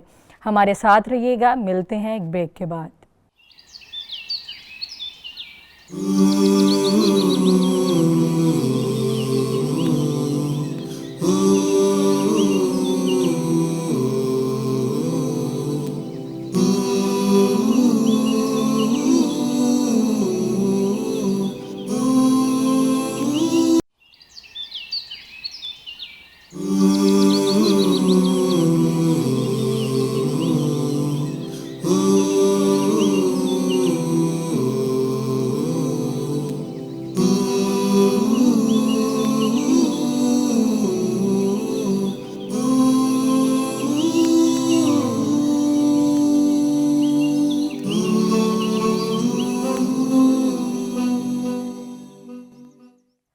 ویلکم بیک ناظرین. جب امید ختم ہونے لگے, جب آپ کو لگے آپ کو کوئی راستہ نظر نہ آئے, جب آپ کو لگے کہ کوئی اب راستہ نظر آ ہی نہیں رہا ہے, بالکل اندھیرے آپ کو ہر طرف نظر آئیں, تب آپ دعا کو ہتھیار بنا لیں, اللہ تعالیٰ سے مانگنا شروع کر دیں. Because sometimes the biggest medicine is hope. So Sadia صاحبہ, آپ فرمائے گا کہ کیا صرف دعا پر اکتفا کرنا اور علاج کو نظر انداز کرنا, ایک تو ان دونوں کا آپ نے جو ہے وہ کنسیپٹ کلیئر کرنا ہے, اور تقویٰ کا جو درست مفہوم ہے, یہ جو غلط فہمی ہے ہماری سوسائٹی میں پائی جاتی ہے, اس کو بھی آپ نے کلیئر کرنا ہے. جی بالکل. دیکھیں جیسے میں نے پہلے کہا نا کہ دوا اور دعا ایک دوسرے کے اپوزٹ نہیں ہیں, یہ ایک دوسرے کو مکمل کرتے ہیں, کمپلیمنٹ کرتے ہیں. اور دوا جو ہے وہ زمین کے اسباب میں سے رکھا گیا ایک سبب ہے, زمین کا سارا نظام اسباب کے تحت چلتا ہے. اور جو دعا ہے وہ اللہ تعالیٰ, جب ہم اللہ تعالیٰ سے دعا کرتے ہیں تو شفا اللہ تعالیٰ کی ذات جو ہے وہ دیتی ہے. آپ صلی اللہ علیہ وآلہ وسلم نے فرمایا ہے کہ کوئی بھی بیماری علاج کراؤ, کیونکہ کوئی بھی بیماری ایسے نہیں اتاری گئی کہ جس کا علاج نہ اتارا گیا ہو. تو اب یہ حدیث صرف علاج کی طرف اشارہ نہیں کرتی بلکہ علاج کرنے کی ترغیب بھی دیتی ہے. اگر ایسا ہوتا تو نبی اکرم صلی اللہ علیہ وآلہ وسلم کبھی علاج نہ کراتے.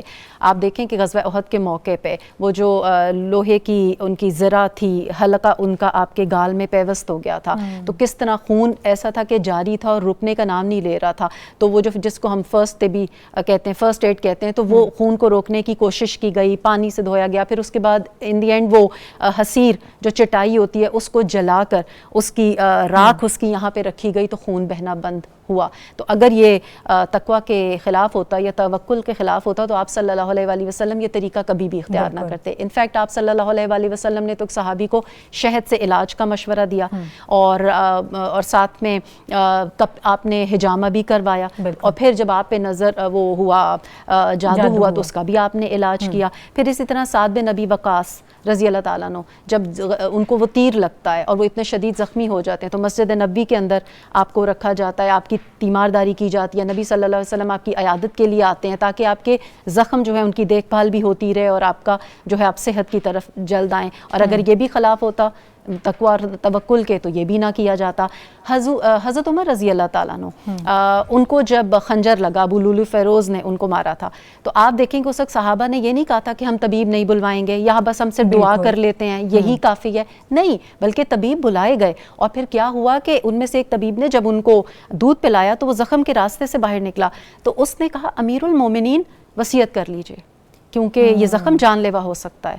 تو آپ دیکھیں, غور کریں ذرا, طبیب بلائے گئے, طبی معائنہ کیا گیا, تشخیص کی گئی, اور ساتھ میں میڈیکل رپورٹ دی گئی. اس میڈیکل رپورٹ کی بیس کے اوپر آئندہ کا فیصلے جو ہیں وہ کیے گئے. تو اگر یہ توکل اور تقوی کے خلاف ہوتا تو حضرت عمر رضی اللہ تعالیٰ عنہ جیسے جو متوکل شخص ہیں وہ کبھی بھی یہ نہ کرتے. ایون عروہ بن زبیر, گینگرین کا آپ کو ہوا تھا پرابلم, تو انہوں نے اس وقت کے طبیبوں نے کہا تھا کہ یہ زہر پھیل جائے گا, ہمیں آپ کا یہ کاٹنی پڑے گی ٹانگ, اور انہوں نے پھر وہ کاٹ دی تھی. تو یہ ساری چیزیں ہمیں نبی اکرم صلی اللہ علیہ وآلہ وسلم کے دور میں اور صحابہ کی زندگیوں میں نظر آتا ہے. پھر تھوڑا سا ذرا اور آگے آ جائے, عباسیز کے دور میں علاج کرانا جو ہے وہ سنت طریقہ جی ہے, بالکل, یہ نہیں کہ بس دعا کریں, دعا کو جی بالکل. آپ عباسیز کے دور میں آئیں تو آپ کو قاہرہ, دمشق اور ان جگہوں پہ بہترین ہاسپٹلز ملیں گے. مرد اور خواتین کے علیحدہ علیحدہ وارڈز تھے. الرازی کو دیکھیں تو انہوں نے اسمال پاکس اور یہ جو ہے میزلز, خسرہ, اس کے درمیان فرق کو بتایا. الزہروی وہ تو فادر آف سرجری تھے, انہوں نے 200 انسٹرومنٹس انہوں نے ایجاد کیے. انفیکٹ انہوں نے بونز اور دانتوں کا علاج کیا, آپ کے جو بلیڈر سٹونز ہیں ان کا علاج کیا. تو اگر تقوی اور توکل کے خلاف ہوتا تو یہ پھر یہ نہ ہوتا. یورپ نے تو بہت بعد میں جا کے ان چیزوں کو کیا ہے.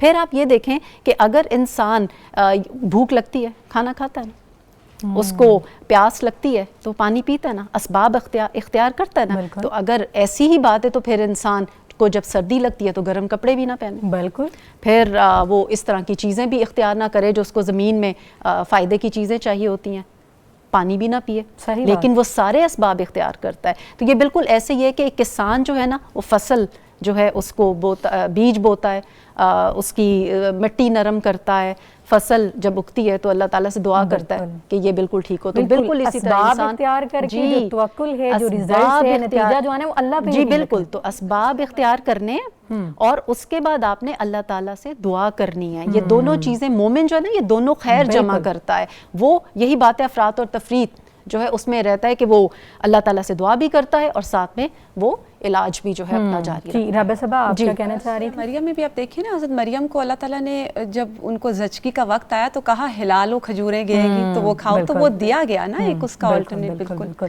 فرح صاحبہ آپ فرمائے گا کہ نفسیات کے نقطہ نظر سے دعا اور ذکر جو ہے انسان کے ذہنی سکون پر کیا اثرات جو ہے مرتب کرتی ہے, اور دعا اور امید کا آپس میں کیا تعلق ہے؟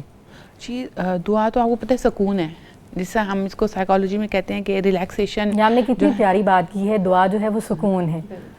آپ اللہ سے دعا کر کے اپنے آپ کو اللہ کے حوالے کر دیتے ہو. اور آپ دیکھیں یہ دیکھا گیا ہے کہ ہمارے ہاں اگر آپ دعا کرتے ہو آپ پینک موڈ سے آپ سکون کے موڈ میں آتے ہو. اس کو ہم کہتے ہیں ایموشنل جو ہے وہ ریلیکسیشن موڈ. تو اس میں آپ کا سانس کی رفتار آپ کی اور بہت آج کل آپ نے دیکھا ہوگا نوجوان نسل میں بھی یہ پینک اٹیکس بہت ہونے لگے ہیں. کوئی ایگزامس ہو رہے ہیں, کوئی پریشانی ہو گئی ہے, پینک اٹیکس ہوتے ہیں. آپ کا سکون پھر کیسے حاصل ہونا ہے؟ آپ نے اللہ سے دعا کرنی ہے, آپ نے کنیکشن کرنا ہے, آپ نے اپنے آپ کو ریلیکس کرنا ہے. آپ کا سانس ٹھیک ہو جائے گا, آپ کے دل کی دھڑکن ٹھیک ہو جائے گی, آپ کا وہ جو انتشار ذہنی انتشار ہے وہ کم ہو جائے گا. اور یہ تینوں چیزیں مل کے اگر انہی کا بیلنس خراب ہو جائے تو آپ کو پینک اٹیک ہو جاتا ہے. اور پھر اس کے بعد یہ سب چیزیں جو ہیں آپ کو سکون دیتی ہیں. اور آپ دیکھیں جیسے ہمیں تو بینگ مسلم ہمیں تو پتہ ہے کہ سبحان اللہ میں بھی سکون ہے. تو وہ والی بات آ جاتی ہے کہ اور جہاں تک آپ امید کی بات کر رہی ہو تو سکون اور امید جو ہے وہ ساتھ ساتھ ہے. سکون کیسے آئے گا؟ امید سے آئے گا. اور پازیٹیو سائیکالوجی کی تو بنیاد ہی جو ہے نا وہ جو ہے امید پہ ہے. اور اگر ہم لوگ ہوپلیسنس میں چلے جائیں گے تو پھر نہ ہمارا علاج کام آئے گا اور نہ ہماری وہ جیسا ابھی سعدیہ نے شروع میں بتایا تھا کہ ایسی گولیاں دی جاتی ہیں مریض کو کہ جس میں کچھ ہوتا نہیں ہے لیکن وہ اس وجہ سے دی جاتی ہے کہ وہ مریض کو ہوپ دے رہی ہوتی ہیں. تو پازیٹیو سائیکالوجی کی بنیاد ہی سکون اور امید دونوں پر ہے. ہمارے پاس امید ہوتی ہے, مریض یہ سوچتا ہے کہ میں نے یہ دعا کی ہے تو دعا سے بہتر مستقبل اور بیماری کے عارضی ہونے کا. آپ سوچیں انسان ایک دعا کرتے ہو اللہ سبحانہ تعالیٰ سے کہتے ہیں کہ مجھے ان سب بیماریوں سے چھٹکارا دے دے, تو انسان کو ایک ہوپ ہوتی ہے کہ یہ چیز عارضی ہے اور انسان کو یہ ہوپ ہوتی ہے کہ یہ بس چیز اتنی دیر کے لیے اس کے پاس چلی جائے گی. تو وہ جو ہمارے ہم مین مسئلہ آج کل ڈپریشن, پینک اٹیکس, وہ تو سارے ڈپینڈ سکون اور امید پہ کرتے ہیں. اگر ہم اپنے آپ کو تھوڑا سا سکون میں لے جائیں, اور اس کا بھی میں نے بتایا کہ اس کا علاج ہے, یہ بتایا جاتا ہے کہ آپ نے اپنے آپ کو ایموشنل ریگولائزیشن کرنی ہے اپنے ریلیکسیشن سے. اور ریلیکسیشن کیا ہے کہ آپ نے اپنے آپ کو سکون والے موڈ میں لے کے چلے جانا ہے. اور وہ آپ چاہے دعا سے کریں, چاہے آپ ذکر سے کریں. اعلیٰ بھی ذکر اللہ تطمئن القلوب. لیکن کچھ لوگ تو میوزک کو سکون سمجھتے ہیں. ایگزیکٹلی, وہ کہتے ہیں نا روح کی غذا ہے. میرے سامنے کلپ آیا اور میں وہ سن رہی تھی اور وہ کہہ رہی تھی, آڈینس نے پوچھا ان سے کہ آپ کو کس چیز میں سکون ملتا ہے نا. انہوں نے کہا جب میرا موڈ اچھا نہیں ہوتا ہے, میں پریشان ہوتی ہوں تو مجھے میوزک بہت سکون دیتا ہے. مسلم خاتون یہ کنسیپٹ ہے, جبکہ ایک مومن کا جو ہے وہ یہ نظریہ ہونا چاہیے کہ سکون اعلیٰ ذکر اللہ تطمئن. بالکل. اور آپ دیکھیں کہ ہمارے جیسا میوزک سے بات کریں, ہمارے یہاں سورہ رحمان سے علاج ہو رہے ہیں, ہمارے یہاں دعاؤں سے علاج ہو رہے ہیں, ہمارے یہاں رقیہ شرعیہ سے ایگزیکٹلی اور رقیہ شرعیہ سے علاج ہو رہے ہیں. تو وہ تو اب ڈیپینڈ کرتے ہیں نا آپ کس چیز میں آپ کو امید کس سے, آپ اور میوزک سے آپ امید لے کے کیا کریں گے؟ اللہ سے آپ سورہ رحمان پڑھیں, آپ رقیہ شرعیہ پڑھیں, آپ جو ہے آپ اللہ سبحانہ تعالیٰ سے آپ کے اندر ایک ہوپ کا جو فیکٹر ہے نا وہ آپ کو مریض سے انسان بناتا ہے. ورنہ آپ تو مریض موڈ میں آپ چلے جاؤ گے نا تو آپ تو پھر اس میں وہی والی بات ہے کہ آپ, اور سب سے بڑی بات ہے کہ اللہ سبحانہ تعالیٰ نے جو ہمیں زندگی دی ہے مریض کو یہ بتانا کہ آپ اس حال میں ہیں کہ آپ اپنا بہترین کر سکتے ہیں. اور ہم میں سے کسی کو نہیں پتا وقت کب آ جائے. اس ٹینشن میں اپنے آپ کو, اس نا امیدی میں اپنے آپ کو لے کے جانا کہ اب تو میں بیمار ہو گیا ہوں, مجھ سے کچھ ہو نہیں رہا. یا اللہ ہم سے خدمت لے لیں اور ہمیں تبدیل نہ کرنا. ابھی جیسے ہم صحابہ کا ذکر کریں, اپنا بیسٹ دینا. حضرت خالد بن ولید کا زخم ہونے کے باوجود حضرت جعفر طیار کا ہمیں پتہ چلتا ہے کہ اینڈ وقت تک ان کا نام ہی حضرت جعفر رضی اللہ تعالیٰ عنہ کا نام ہی اسی وجہ سے دیا گیا کہ اینڈ تک وہ ہوپ جو تھی نا وہ آپ کو اینڈ تک لے کے جاتی ہے. یہیں سے مجھے کوشچن یاد آیا رابعہ صاحبہ, آپ سے میں پوچھنا چاہوں گی, اللہ تعالیٰ کے جو اسماء حسنیٰ ہیں اور صفات کے ذریعے دعا کرنے سے بندے کی جو امید ہے, جو یقین ہے, اس کے اندر سے کس طرح جو ہے وہ کہہ لیں کہ اضافہ ہوتا ہے؟ دیکھیں اللہ تعالیٰ کے اسماء الحسنیٰ سے امید اور یقین بڑھانے کے لیے سب سے پہلے اللہ کی صفات کو جاننا ضروری ہے. اللہ کے جتنے بھی نام ہیں نا وہ اللہ کے صفاتی نام ہیں, ٹھیک ہے نا. جیسے اس میں آپ دیکھیے جب انسان بیمار ہو, وہ تکلیف میں ہے, ہم یہاں بات ٹاپک کر رہے ہیں بیماری کو ہم زیادہ ڈسکس کر رہے ہیں, لیکن بیماری کے علاوہ بھی بہت سی ایسی چیزیں ہیں جو ذہنی بیماری کا باعث بنتی ہیں. آج کل بہت زیادہ بڑی پرابلم جو ہے وہ بچوں کا بات نہ ماننا, بچوں کے جو فتنے, اولاد کے فتنے آپ اس کو کہہ لیں, یا مال کی کمی یا رزق کی کمی, کوئی بھی پرابلم ہو سکتی ہے. اس پرابلم میں اللہ تعالیٰ کے مختلف اسماء جو ہیں نا وہ انسان کو بہت زیادہ طاقت دیتے ہیں. جیسے آپ کے ابھی میں کانورسیشن میں سن رہی تھی تو میں سوچ رہی تھی کہ جیسے اللہ کا ایک نام ہے العلیم, اب اس کا مطلب ہے کہ ہر چیز کو جاننے والا. تو ہم بار بار لوگوں کو بتا رہے ہو تو تمہیں نہیں پتہ میری کیا حالت ہے, تو اور اس کو لوگوں کے بجائے اگر ہم اللہ تعالیٰ کو کہیں کہ اللہ العلیم ہے, آپ تو آپ جانتے ہیں میرے دل کی کیا حالت ہے, میرے جسم کی کیا حالت ہے. پھر اس کے بعد آپ دیکھیں اللہ البصیر ہے, البصیر کا کیا معنی ہے؟ دیکھنے والا، اور خوب دیکھنے والا. اور اب دیکھیں کہ وہ جب دیکھ رہا ہے، ہم اس کی نظر میں ہیں، تو اللہ تعالیٰ کے ساتھ کتنا ایک اسٹرانگ کنیکشن بنتا ہے نا، کہ سب سے طاقتور، سب سے وہ ذات، وَلِلَّهِ مَا فِي السَّمَاوَاتِ وَمَا فِي الْأَرْضِ، ایسی ذات میں اس کی نظر میں ہوں. ہم کس کی نظر میں آنا چاہتے ہیں؟ کوئی بہت بڑا سیلیبریٹی یا کوئی بہت بڑا ہم اس کی نظر میں ہوں، وہ ہمارا پوچھ لے تو ہم کتنے خوش ہو جاتے ہیں. تو البصیر تو ہر لمحہ ہم اس کے نظر میں. اس بات کو انسان اپنے ذہن پہ غالب رکھے. پھر اس کے بعد اگر آپ بیمار ہیں یا دل بیمار ہے یا معاشرتی پریشانی ہے، کوئی پریشانی میری بہنیں اپنے ذہن میں لے آئیں اپنی، جو اس وقت وہ جس سے گزر رہی ہیں، اس میں ایک اسم ہے الہادی، ہدایت دینے والا، صحیح جگہ رہنمائی کرنے والا. آپ سوچیں، آپ نے دیکھا ہوگا اب جو آج کل سیزن ہے، مائیگریٹ کرتے ہیں برڈز بہت سارے. مائیگریشن جب ہوتی ہے برڈز کی، وہ بالکل وہ پولر اینڈ سے کہاں جاتے ہیں، وہ گرم علاقوں میں جاتے ہیں. تو آپ نے کبھی دیکھا ہے کہ ان کو کون ڈائریکشن دیتا ہے؟ وہ جھنڈ کے جھنڈ، کس طرح ان کو کس نے وہ راستہ، ان کے اندر کون سی ایویشن ایسی، کون سی ان کے اندر وہ جیسے ہم آج کل وہ کہتے ہیں نا وہ لوکیشن فٹ ٹو یو. اور پھر آپ دیکھیں کہ وہ میں اس دن پڑھ رہی تھی کہ وہ ایک مچھلی ہے سامن فش، وہ بالکل اینڈ پہ آ کے انڈے دیتی ہے کسی جگہ پر، اور پھر جب وہ انڈے اس میں سے نکلتے ہیں اور بچے نکلتے ہیں تو وہ خود بخود اپنی ماں کو ڈھونڈ لیتے ہیں اور وہ ادھر جا کے پہنچ جاتے ہیں، اگر میں غالباً غلط نہیں ہوں تو. اور اس کے بعد آپ دیکھیں کہ جیسے کینگرو ہے، آپ اگر ذرا الہادی اسم کو ذہن میں لائیں نا، تو کینگرو کا جب بچہ ہوتا ہے نا، وہ اتنا سا ہوتا ہے، وہ اتنا سا کیڑے جتنا ہوتا ہے، اور وہ جیسے ہی پیدا ہوتا ہے وہ چلنا شروع کرتا ہے، ماں کے جسم پہ رینگتا جا کے اپنی پاؤچ میں اپنی جگہ بنا لے. وہ کس نے ہدایت دی؟ تو ایک ایسا رب جو جانوروں کو اس طرح کی ہدایت دے رہا ہے، تو کیا اپنے بندوں کو چھوڑ دے گا؟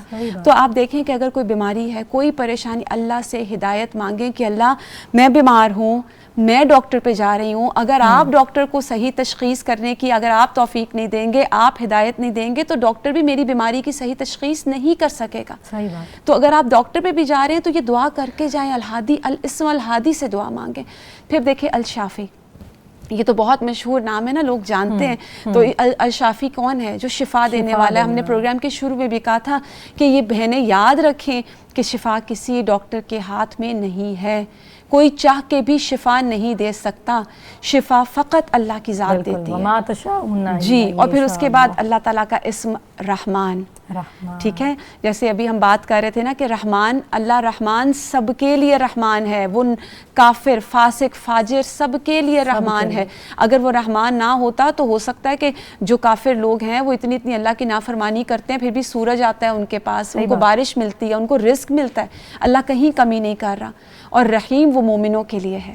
اب دیکھیں نا، وہ مومنوں کے لیے کیا آتا ہے کہ قیامت کے دن اللہ مومن کو اپنے قریب کرے گا، اس پہ اپنی رحمت کا پردہ ڈالے گا، پھر پوچھے گا یہ کیا تھا، وہ ہر گناہ کو مانتا چلا جائے گا. اور پھر اللہ تعالیٰ کہے گا میں نے دنیا میں بھی پردہ رکھا تھا. تو اللہ رحمان ہے، وہ پردے رکھنے والا ہے. وہ ہماری بیماریوں کے، ہمارے غموں کے، وہ چیزیں جو ہم چھپانا چاہتے تو اللہ الرحمن کے نام کے ساتھ اللہ کو پکارے. تو اس طرح بے شمار اللہ. پھر ودود، شدید محبت کرنے والا، ود کہتے ہیں دل کی محبت. اللہ تعالیٰ بہت زیادہ اپنے بندوں پہ مہربان ہے، محبت کرنے والا. پھر اللہ اللطیف ہے. آپ دیکھیں کہ بعض اوقات ہم گرمی میں ہوتے ہیں، بیماری نہ بھی ہو، ہم گرمی سے گھر آتے ہیں، ایک ٹھنڈا گلاس پانی کا ملنا، اس پر بھی اگر انسان کہے لطیف، اللہ لطیف ہے، اللہ نے لطف کیا مجھ پر. کیسی وہ آپ کی، اگر آپ باہر کی جتنے پریشر سے آتے ہیں وہ آپ کا ایک دم اللہ سکون. تو اللہ کے اسم جو ہے نا، اگر آپ ان کے ساتھ جڑ جائیں تو اللہ کے ہر اسم میں آپ کے لیے بہت زیادہ دل کا ٹھہراؤ اور یقین ہوتا ہے کہ اللہ کے تمام صفاتی نام ہیں. اللہ اپنے بندوں کو کسی لمحے کسی جگہ نہیں چھوڑتا. مجھے ایسے لگتا ہے کہ یہ بندے ہیں جو اللہ سے چھڑا کے اپنے آپ کو بھاگتے ہیں. صحیح بات. تو یہ تھوڑا سا ہے کہ انسان کی امید اور یقین جو ہے نا وہ اسماء الحسنی کے ساتھ بہت اسٹرانگ ہوتی ہے. سعادہ صاحبہ یہ بتائے گا کہ ہماری سوسائٹی میں جو ہے بہت سی ایسی سوسائٹیز ہیں جہاں پہ تعلیم کا فقدان ہے، ایجوکیشن ویسے نہیں دی جاتی ہے، تو شفا کی جو مسنون دعائیں ہیں آسانی سے جو ہے وہ یاد کرانے کے لیے کون سا مؤثر طریقہ جو ہے وہ ان کو ہم بتا دیں جو وہ ان دعاؤں کو یاد کر سکیں؟ جی بالکل. دیکھیں یہ سب کے لیے یہ پیغام ہے. سب سے پہلے تو جو سب سے مؤثر افیکٹو طریقہ ہے نا وہ یہ ہے کہ اپنے رب کے ساتھ جڑ جائیں. یہ تو پہلی بات ہے نا کہ پورے حسن ظن کے ساتھ کہ اللہ تعالیٰ ہی دعا کو قبول کرنے والے ہیں اور کوئی نہیں کر سکتا. جو کام اللہ کر سکتا ہے وہ کوئی نہیں کر سکتا, چاہے ساری دنیا کہہ رہی ہے کہ یہ نہیں ہو سکتا, لیکن اللہ تعالیٰ کی ذات جو فیصلہ کر سکتی ہے اس کو کوئی چیلنج نہیں کر سکتا. یہ پکا یقین ہونا چاہیے. اس کے بعد پھر عام زبان میں ہم سورہ فاتحہ پڑھتے ہیں. میرے خیال میں ہر کوئی مسلمان یہ اس سے واقف ہے, اور زبانی بھی 5 نمازوں میں وہ پڑھتے ہیں, بچے کو آتی ہے. تو سورۃ الفاتحہ کو تو شفا کہا جاتا ہے. آپ سورہ فاتحہ کا دم روز کر سکتے ہیں اپنے اوپر, جیسے ابھی رابعہ نے بھی بتایا کہ آپ سورہ فاتحہ پڑھیں, آپ درود پڑھیں, آپ آیت الکرسی پڑھیں, معوذتین پڑھیں, اور آخری دعا آپ نہ اتنی آپ سورہ فاتحہ ہی پڑھ لیں, اور وہ اٹھتے بیٹھتے اپنے اوپر. یہ ضروری تو نہیں ہے کہ آپ نے صرف نماز میں پڑھا اور بس کافی ہو گیا, نہیں, آپ اس کو اپنی ڈیلی جو ذکر ہے اس میں شامل کر لیں. آپ کے سر میں درد ہے جی سے سورہ فاتحہ کی بات کر رہی ہیں نا, تو جیسے بیماری کی انٹینسٹی زیادہ ہو تو اس کی بھی انٹینسٹی بڑھاتے ہیں, جی کثرت بالکل, کرتے ہیں, یعنی زیادہ کر دیں. اور اس کے لیے کوئی وہ نہیں ہے کہ آپ نے اتنی 717 دفعہ پڑھنا ہے یا اتنی کاؤنٹنگ ہے, نہیں, ایسی کوئی بات نہیں ہے, جتنا مرضی پڑھیں. اور پھر اس کے بعد تسبیحات ہیں. اب تسبیحات تو میرے خیال میں ہم اپنی عام بول چال میں یہ الفاظ استعمال کرتے ہیں, سبحان اللہ, الحمدللہ, لا الہ الا اللہ, اللہ اکبر, اور سبحان اللہ و بحمدہ کہتے ہیں, سبحان ربی و بحمدہ کہتے ہیں. کتنی زیادہ. اور اب آپ یہ دیکھیں کہ تسبیح کا مطلب کیا ہے, کہ آپ اللہ تعالیٰ کو ہر نقص اور عیب سے پاک قرار دے رہے ہیں. اب آپ سوچیں گے کہ یہاں مجھے اتنی شدید بیماری ہے اور یہ کہہ رہی ہیں کہ میں سبحان اللہ پڑھتی رہوں, یا سبحان اللہ و بحمدہ پڑھتی رہوں, تو یہ کیا بات ہوئی؟ بات یہ ہے کہ یہ سبحان اللہ اتنا پاورفل کلمہ ہے کہ اللہ تعالیٰ نے کسی انسان, ڈاکٹر, کسی بادشاہ, کسی سائنٹسٹ کے لیے یہ پسند ہی نہیں کیا کہ وہ اپنے لیے استعمال کرے, نہ ہی کسی کو اپنانے کی اجازت ہے. کیا میں اور آپ کوئی کہہ سکتے ہیں کہ میرا بیٹا جو ہے یا فلاں جو ہے وہ ہر عیب سے پاک ہے؟ یہ صرف اللہ تعالیٰ کی ذات ہے جو سبحان اللہ ہر عیب سے پاک ہے. صحیح بات ہے. جی بالکل, غالباً اسی کے بارے میں آتا ہے رب صبا کہ سمندر کی جاگ کے برابر بھی اگر آپ جی کے بالکل گناہ یہ ہے تو اللہ تعالیٰ آپ دیکھیں کتنے آسان کلمات ہیں. آپ اس کو ایسے دیکھیں کہ ایک ہوتا ہے, اب آپ کہیں گے کہ میں بیماری میں سبحان اللہ کی تعریف کیوں کروں, اس کو بھی سمجھ لیں. دعا 2 طرح کی ہوتی ہے. ایک ہوتا ہے دعائے مسئلہ. دعائے مسئلہ یہ ہوتی ہے کہ آپ نے ڈائریکٹ اپنی پرابلم جو ہے آپ نے اللہ کے سامنے رکھی کہ مجھے یہ تکلیف ہے تو مجھے اس میں شفا دے دیں. دعائے عبادت یہ ہوتی ہے کہ ہر وہ چیز جس کا حکم اللہ سبحانہ و تعالیٰ نے دیا ہے آپ وہ کرتے ہیں, اس میں آپ کا نماز روزہ آ جاتا ہے. اس کے علاوہ فاذکرونی اذکرکم, یہ بھی تو اللہ کا حکم ہے نا کہ تم مجھے یاد کرو میں تمہیں یاد کروں گا. اب آپ سبحان اللہ کہہ رہے ہیں اپنی بیماری میں, آپ اس کو ایسے سمجھیں, اب اس دعا کو آپ ایسے سمجھیں آسان اور آسان الفاظ میں کہ آپ اپنی امی سے کہتے ہیں امی مجھے فلاں چیز چاہیے, اور امی وہ دے دیتی ہیں. اور دوسرا طریقہ یہ ہے کہ آپ کہتے ہیں امی آپ کتنی اچھی لگ رہی ہیں, آپ کو یہ کلر کتنا سوٹ کر رہا ہے, تو امی ہنستے ہوئے کہتی ہیں اچھا چلو بتاؤ تمہیں کیا چاہیے میں تمہیں دے دیتی ہوں. تو بالکل جب آپ اللہ تعالیٰ کی تعریف کر رہے ہیں, اللہ تعالیٰ کی شان میں اتنے خوبصورت کلمات کہہ رہے ہیں, تو اللہ تعالیٰ پھر اپنے بندے کی سنتا ہے. اور یاد رکھیں کہ ہر عبادت جو ہے وہ خیر ہی لاتی ہے, ہر عبادت خیر ہی لاتی ہے. اس کے بعد آ جاتا, ہاں حضرت ایوب علیہ السلام, آپ دیکھیں انہوں نے بھی اللہ کی تعریف کی تھی نا, وانت ارحم الراحمین. حضرت یونس علیہ السلام, لا الہ الا انت سبحانک, انہوں نے بھی وہاں پہ اللہ تعالیٰ کی تسبیح بیان کی تھی. اور قرآن کے الفاظ ہیں کہ اگر یہ نہ وہ کرتے تو قیامت تک مچھلی کے پیٹ میں رہتے. تو تسبیح اتنے پاورفل کلمات ہیں کہ آپ اپنی مصیبت پریشانی میں سبحان اللہ و بحمدہ یہ کلمات, لا الہ الا انت سبحانک انی کنت من الظالمین کہہ سکتے ہیں. پھر اس کے بعد ہم دیکھتے ہیں کہ جسمانی تھکاوٹ کا علاج, تسبیحات فاطمہ, وہ بھی ساری آپ کی تسبیحات ہیں. آپ کا جسم تھک گیا ہے, تھکن سے چور ہے, آپ کا کام کرنے کو دل نہیں کر رہا, آپ پریشان ہیں, آپ یہ پڑھیں. اس کے بعد آ جاتا ہے الحمدللہ, یہ بھی ہم عام بول چال میں الفاظ بولتے ہیں, اور یہ افضل دعا ہے, افضل دعا ہے الحمدللہ. ایک مومن جب اللہ تعالیٰ کی تعریف کرتا ہے, اللہ تعالیٰ میں بیماری میں بھی آپ سے راضی ہوں, تو جو اپنے رب سے راضی ہوگا کہ اللہ اسے راضی نہیں ہوگا.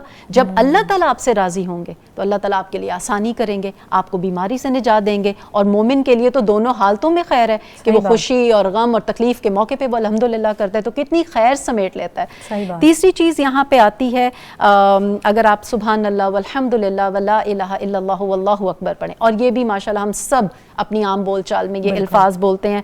اور یہ کب کہنے چاہیے؟ آپ دیکھیں کہ آپ کو کوئی ڈر لگ رہا ہے, آپ تنہائی کا شکار ہیں, آپ کو اپنی ڈاکٹر کے پاس جانے سے ڈر لگ رہا ہے, آپ کو کوئی تکلیف ہے, آپ کو کوئی بات بادر کر رہی ہے, آپ کو کسی کا سامنا کرنے سے گھبراہٹ ہو رہی ہے, ایون آپ کو MRI کا خوف ہے, آپ کو سمجھ نہیں آ رہی کہ آپ کیا کریں, آپ ڈبل مائنڈڈ ہے, آپ یہ الفاظ پڑھیں. آپ کی گھبراہٹ کا علاج ہے, بے چینی کا علاج ہے سبحان اللہ والحمدللہ ولا الہ الا اللہ واللہ اکبر, 4 کلمات ہیں. اس کے بعد ہے جی درود. درود تو اس کے بارے میں یہ ہے کہ بیمار کو تو درود کی کثرت کر دینی چاہیے، کیونکہ ہوتا کیا ہے کہ جب آپ ایک دفعہ درود پڑھتے ہیں تو 10 رحمتیں نازل ہوتی ہیں، 10 آپ کے گناہ معاف ہوتے ہیں، 10 درجات بلند ہوتے ہیں۔ اب 10 رحمتیں جب نازل ہوں گی تو اس کا مطلب ہے اللہ تعالیٰ آپ کو بیماری سے نجات دیں گے، کیونکہ اللہ کی رحمت آئی ہے تو آپ کی بیماری سے نجات ملی۔ 10 گناہ معاف ہوئے تو دل کا بوجھ جو ہے وہ ہلکا ہوتا ہے، دل کا اضطراب کم ہوتا ہے، اور جو 10 درجات بلند ہوتے ہیں اس میں آپ کو اللہ کا قرب ملتا ہے، اور آپ دیکھیں آپ کی دعا قبول ہوتی ہے۔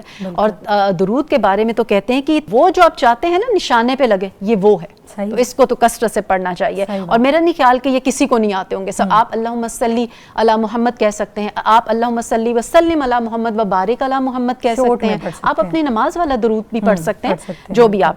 پھر جس طرح بھی رابعہ نے بھی بتایا کہ اللہ سبحانہ و تعالیٰ کے خوبصورت نام ہے، اس کا تو اللہ سبحانہ و تعالیٰ نے ہمیں خود حکم دیا ہے کہ مجھے ان ناموں سے پکارو، تو اس میں آپ اگر مشکل حالات میں یا اللہ، اللہ کا ذاتی نام ہے، آپ یا اللہ، یا رحمان، یا رحیم کہہ کے پکاریں۔ آپ کو کوئی انزائٹی، کوئی گلٹ ہے، آپ یا تواب کہیں، یا غفار کہیں، اللہ سے اپنے گناہوں کی معافی مانگے تاکہ دل کا اضطراب کم ہو، آپ کا دل بوجھل ہے، آپ کو کوئی الجھن ہے، آسمان اور زمین کو بنانے والا اللہ تعالیٰ ہے، ہمیں بھی پیدا کرنے والا اللہ ہمارا ان اینڈ آؤٹ جانتے ہیں، ہماری الجھن کو بھی اللہ ہی دور کر سکتے ہیں۔ اور پھر آپ فیصلہ نہیں کر پا رہے کہ میں کس ڈاکٹر کے پاس جاؤں، آپ ڈبل مائنڈڈ ہیں، آپ اللہ تعالیٰ سے کہیں فیصلہ کرنے والوں میں سب سے بہترین فیصلہ کرنے والے اللہ تعالیٰ آپ مجھے گائیڈ کریں، مجھے نہیں سمجھ آ رہی میں کس سے سیکنڈ اوپینین لوں، میں کہاں جاؤں، تو یہ فیصلے آپ اللہ تعالیٰ کے سامنے اپنی دعا رکھ سکتے ہیں۔ آپ کی بیماری ایسی ہے کہ کوئی انڈرسٹینڈ نہیں کر پا رہا، ہوتے نا بعض دفعہ لوگ کہتے ہیں مجھے تو کوئی سمجھ نہیں رہا میری بیماری، ڈاکٹر کو سمجھ ہی نہیں رہے ہیں، وہ کہتے ہیں آپ کی ساری رپورٹس ٹھیک ہیں، آپ یا سمیع کہہ کے پکاریں نا اللہ تعالیٰ کو، کہ اللہ تعالیٰ سے بڑھ کے بھی کوئی سننے والا ہو سکتا ہے، بالکل اللہ تعالیٰ تو سب سے بڑھ کے سننے والے ہیں، تو آپ اللہ تعالیٰ کو اپنے دل کا حال سنائیں۔ آپ بیمار ہیں، یا شافی جیسے بات ہوئی، اٹھتے بیٹھتے چلتے پھرتے، اللہ تعالیٰ کو پتہ ہے آپ اضطراب میں ہیں، کون ہے جو بے قرار دل کی دعا سنتا ہے، اللہ سبحانہ و تعالیٰ سنیں گے۔ اور پھر اس کے بعد آپ کو سخت تکلیف ہو رہی ہے، آپ کا درد بڑھ گیا، سخت تکلیف اور پریشانی میں نبی اکرم صلی اللہ علیہ وآلہ وسلم یا حیو یا قیوم برحمتک استغیث پڑھا کرتے تھے کہ اے زندہ، اے قائم رہنے والے، جو خود بھی قائم ہے اور قائم رکھتے ہیں، آپ اللہ تعالیٰ سے دعا مانگے یا حیو یا قیوم کہہ کے۔ اور اوور تھنکنگ کا علاج بھی ہے، یہ اوور تھنکنگ کا علاج ہے۔ تو یہ چھوٹی چھوٹی عام بول چال والی ڈیلی ہم کنورسیشن میں یہ باتیں استعمال کرتے ہیں، الفاظ بولتے ہیں۔ اور آپ کو پتہ ہے کہ ویسٹ نے اب یہ ریسرچ کی ہے، ہمیں تو نبی اکرم صلی اللہ علیہ وآلہ وسلم نے پہلے بتا دیا، ویسٹ کی ہارورڈ یونیورسٹی کی ایک ریسرچ ہے کہ روزانہ مخصوص ورڈز یا سینٹینسز دہرانے سے دماغ میں ریلیکسیشن رسپانس پیدا ہوتا ہے جو بیماریوں کی شدت کو کم کرتا ہے۔ اور کچھ پیشنٹس ہیں جن پہ ریسرچ کی گئی الیکٹرانک ویوز کے ساتھ کہ بیماری میں ذکر اور دعا کے دوران ان کی فیلنگ کیا ہوتی ہے، تو دیکھا گیا کہ ذکر اور جو انہوں نے ڈیورنگ بیماری جو ذکر کیا اس کی وجہ سے ان کے دماغ نے الفا ویوز، یہ وہ الفا ویوز ہوتی ہیں جو آپ کو سکون اور فوکس رکھتی ہیں، اس میں اضافہ ہو گیا۔ تو الحمدللہ ہمیں تو پہلے ہی اس کا خزانہ دے دیا گیا ہے۔ صحیح بات، تو جن کی کاؤنٹنگ دے دی گئی ہے اس کو کاؤنٹنگ کے ساتھ پڑھیں، جن کی نہیں دی گئی ان کو اٹھتے بیٹھتے چلتے پھرتے۔ اور یہاں پہ میں یہ بات کرنا چاہوں گی کہ ہماری بہنوں نے جنہوں نے ابھی ہمیں جوائن کیا ہے، میں پھر انفسائز کروں گی کہ یہ جو کتاب ہے شفا کی دعائیں، سعدیہ نے جو دعائیں بتائی ہیں وہ سب ان میں موجود ہیں، اور یہ باقاعدہ اس کے اندر صبر کے لیے بھی، تکلیف کے لیے بھی، اور جتنی مصنون دعائیں ہیں ان کا اہتمام کیا گیا، اور اس کو استاذہ ڈاکٹر فرحت ہاشمی نے پڑھایا بھی ہے، اور وہ اتنا بہترین انہوں نے اس کے لیکچرز دیے ہیں جس میں انہوں نے ایک ایک دعا کی تفصیل بتائی ہے، جو کہ آپ کو بہت ہی ایمان افروز لیکچرز ہیں۔ تو آپ کو ضرور انشاءاللہ آپ قرآن فار آل جو ہماری جی قرآن فار آل جو ایپ ہے الہدا کی، آپ اس کو ڈاؤن لوڈ کریں تو اس میں انشاءاللہ آپ کو یہ تمام لیکچرز جو ہیں وہ اس سیریل کے ساتھ ہی بہترین۔ یہیں سے انشاءاللہ کنٹینیو کرتے ہیں۔ ناظرین دعا کریے، دعا کے ساتھ جڑ جائیے۔ دعا کا ایک بہترین طریقہ یہ بھی ہے کہ آپ چلتے پھرتے سبحان اللہ، الحمدللہ، لا الہ الا اللہ، اللہ اکبر، یہ اس طرح کے کلمات کہتے رہیں تاکہ آپ کے گناہ بھی معاف ہوتے رہے۔ درود ابراہیمی پڑھتے رہیں، بیکاز الذین یذکرون اللہ قیاما وقعودا وعلی جنوبہم، اللہ کے بندے تو وہی ہے نا جو کروٹیں لیتے اٹھتے بیٹھتے جو ہے وہ اللہ کو یاد رکھتے ہیں، اللہ کا ذکر کرتے ہیں۔ ملتے ہیں ایک چھوٹی سی بریک کے بعد۔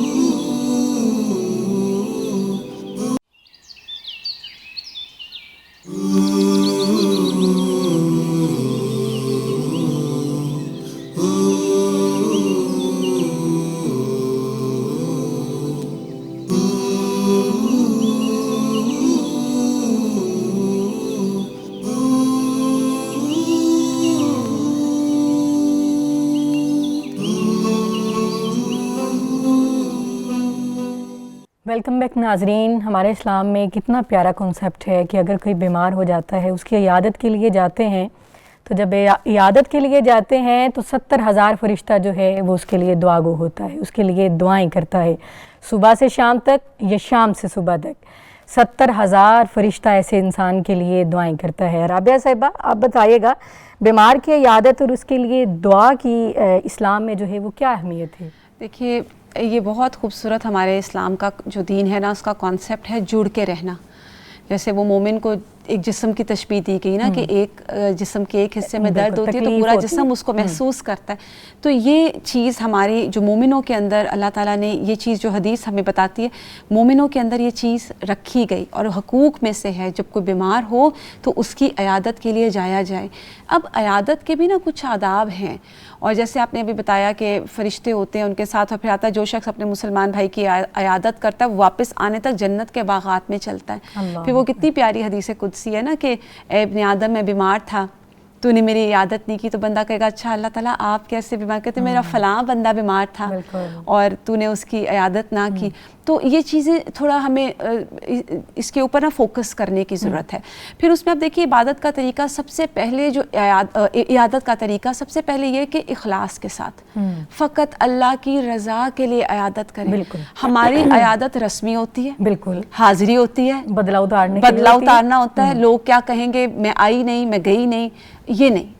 آپ سب سے پہلے اپنی نیت, کیونکہ دیکھیں جتنے ہم نے اجور پڑھے ہیں نا, یہ جو بھی آپ نے بتایا کہ اتنے, یہ سارے نیت کے ساتھ ہیں.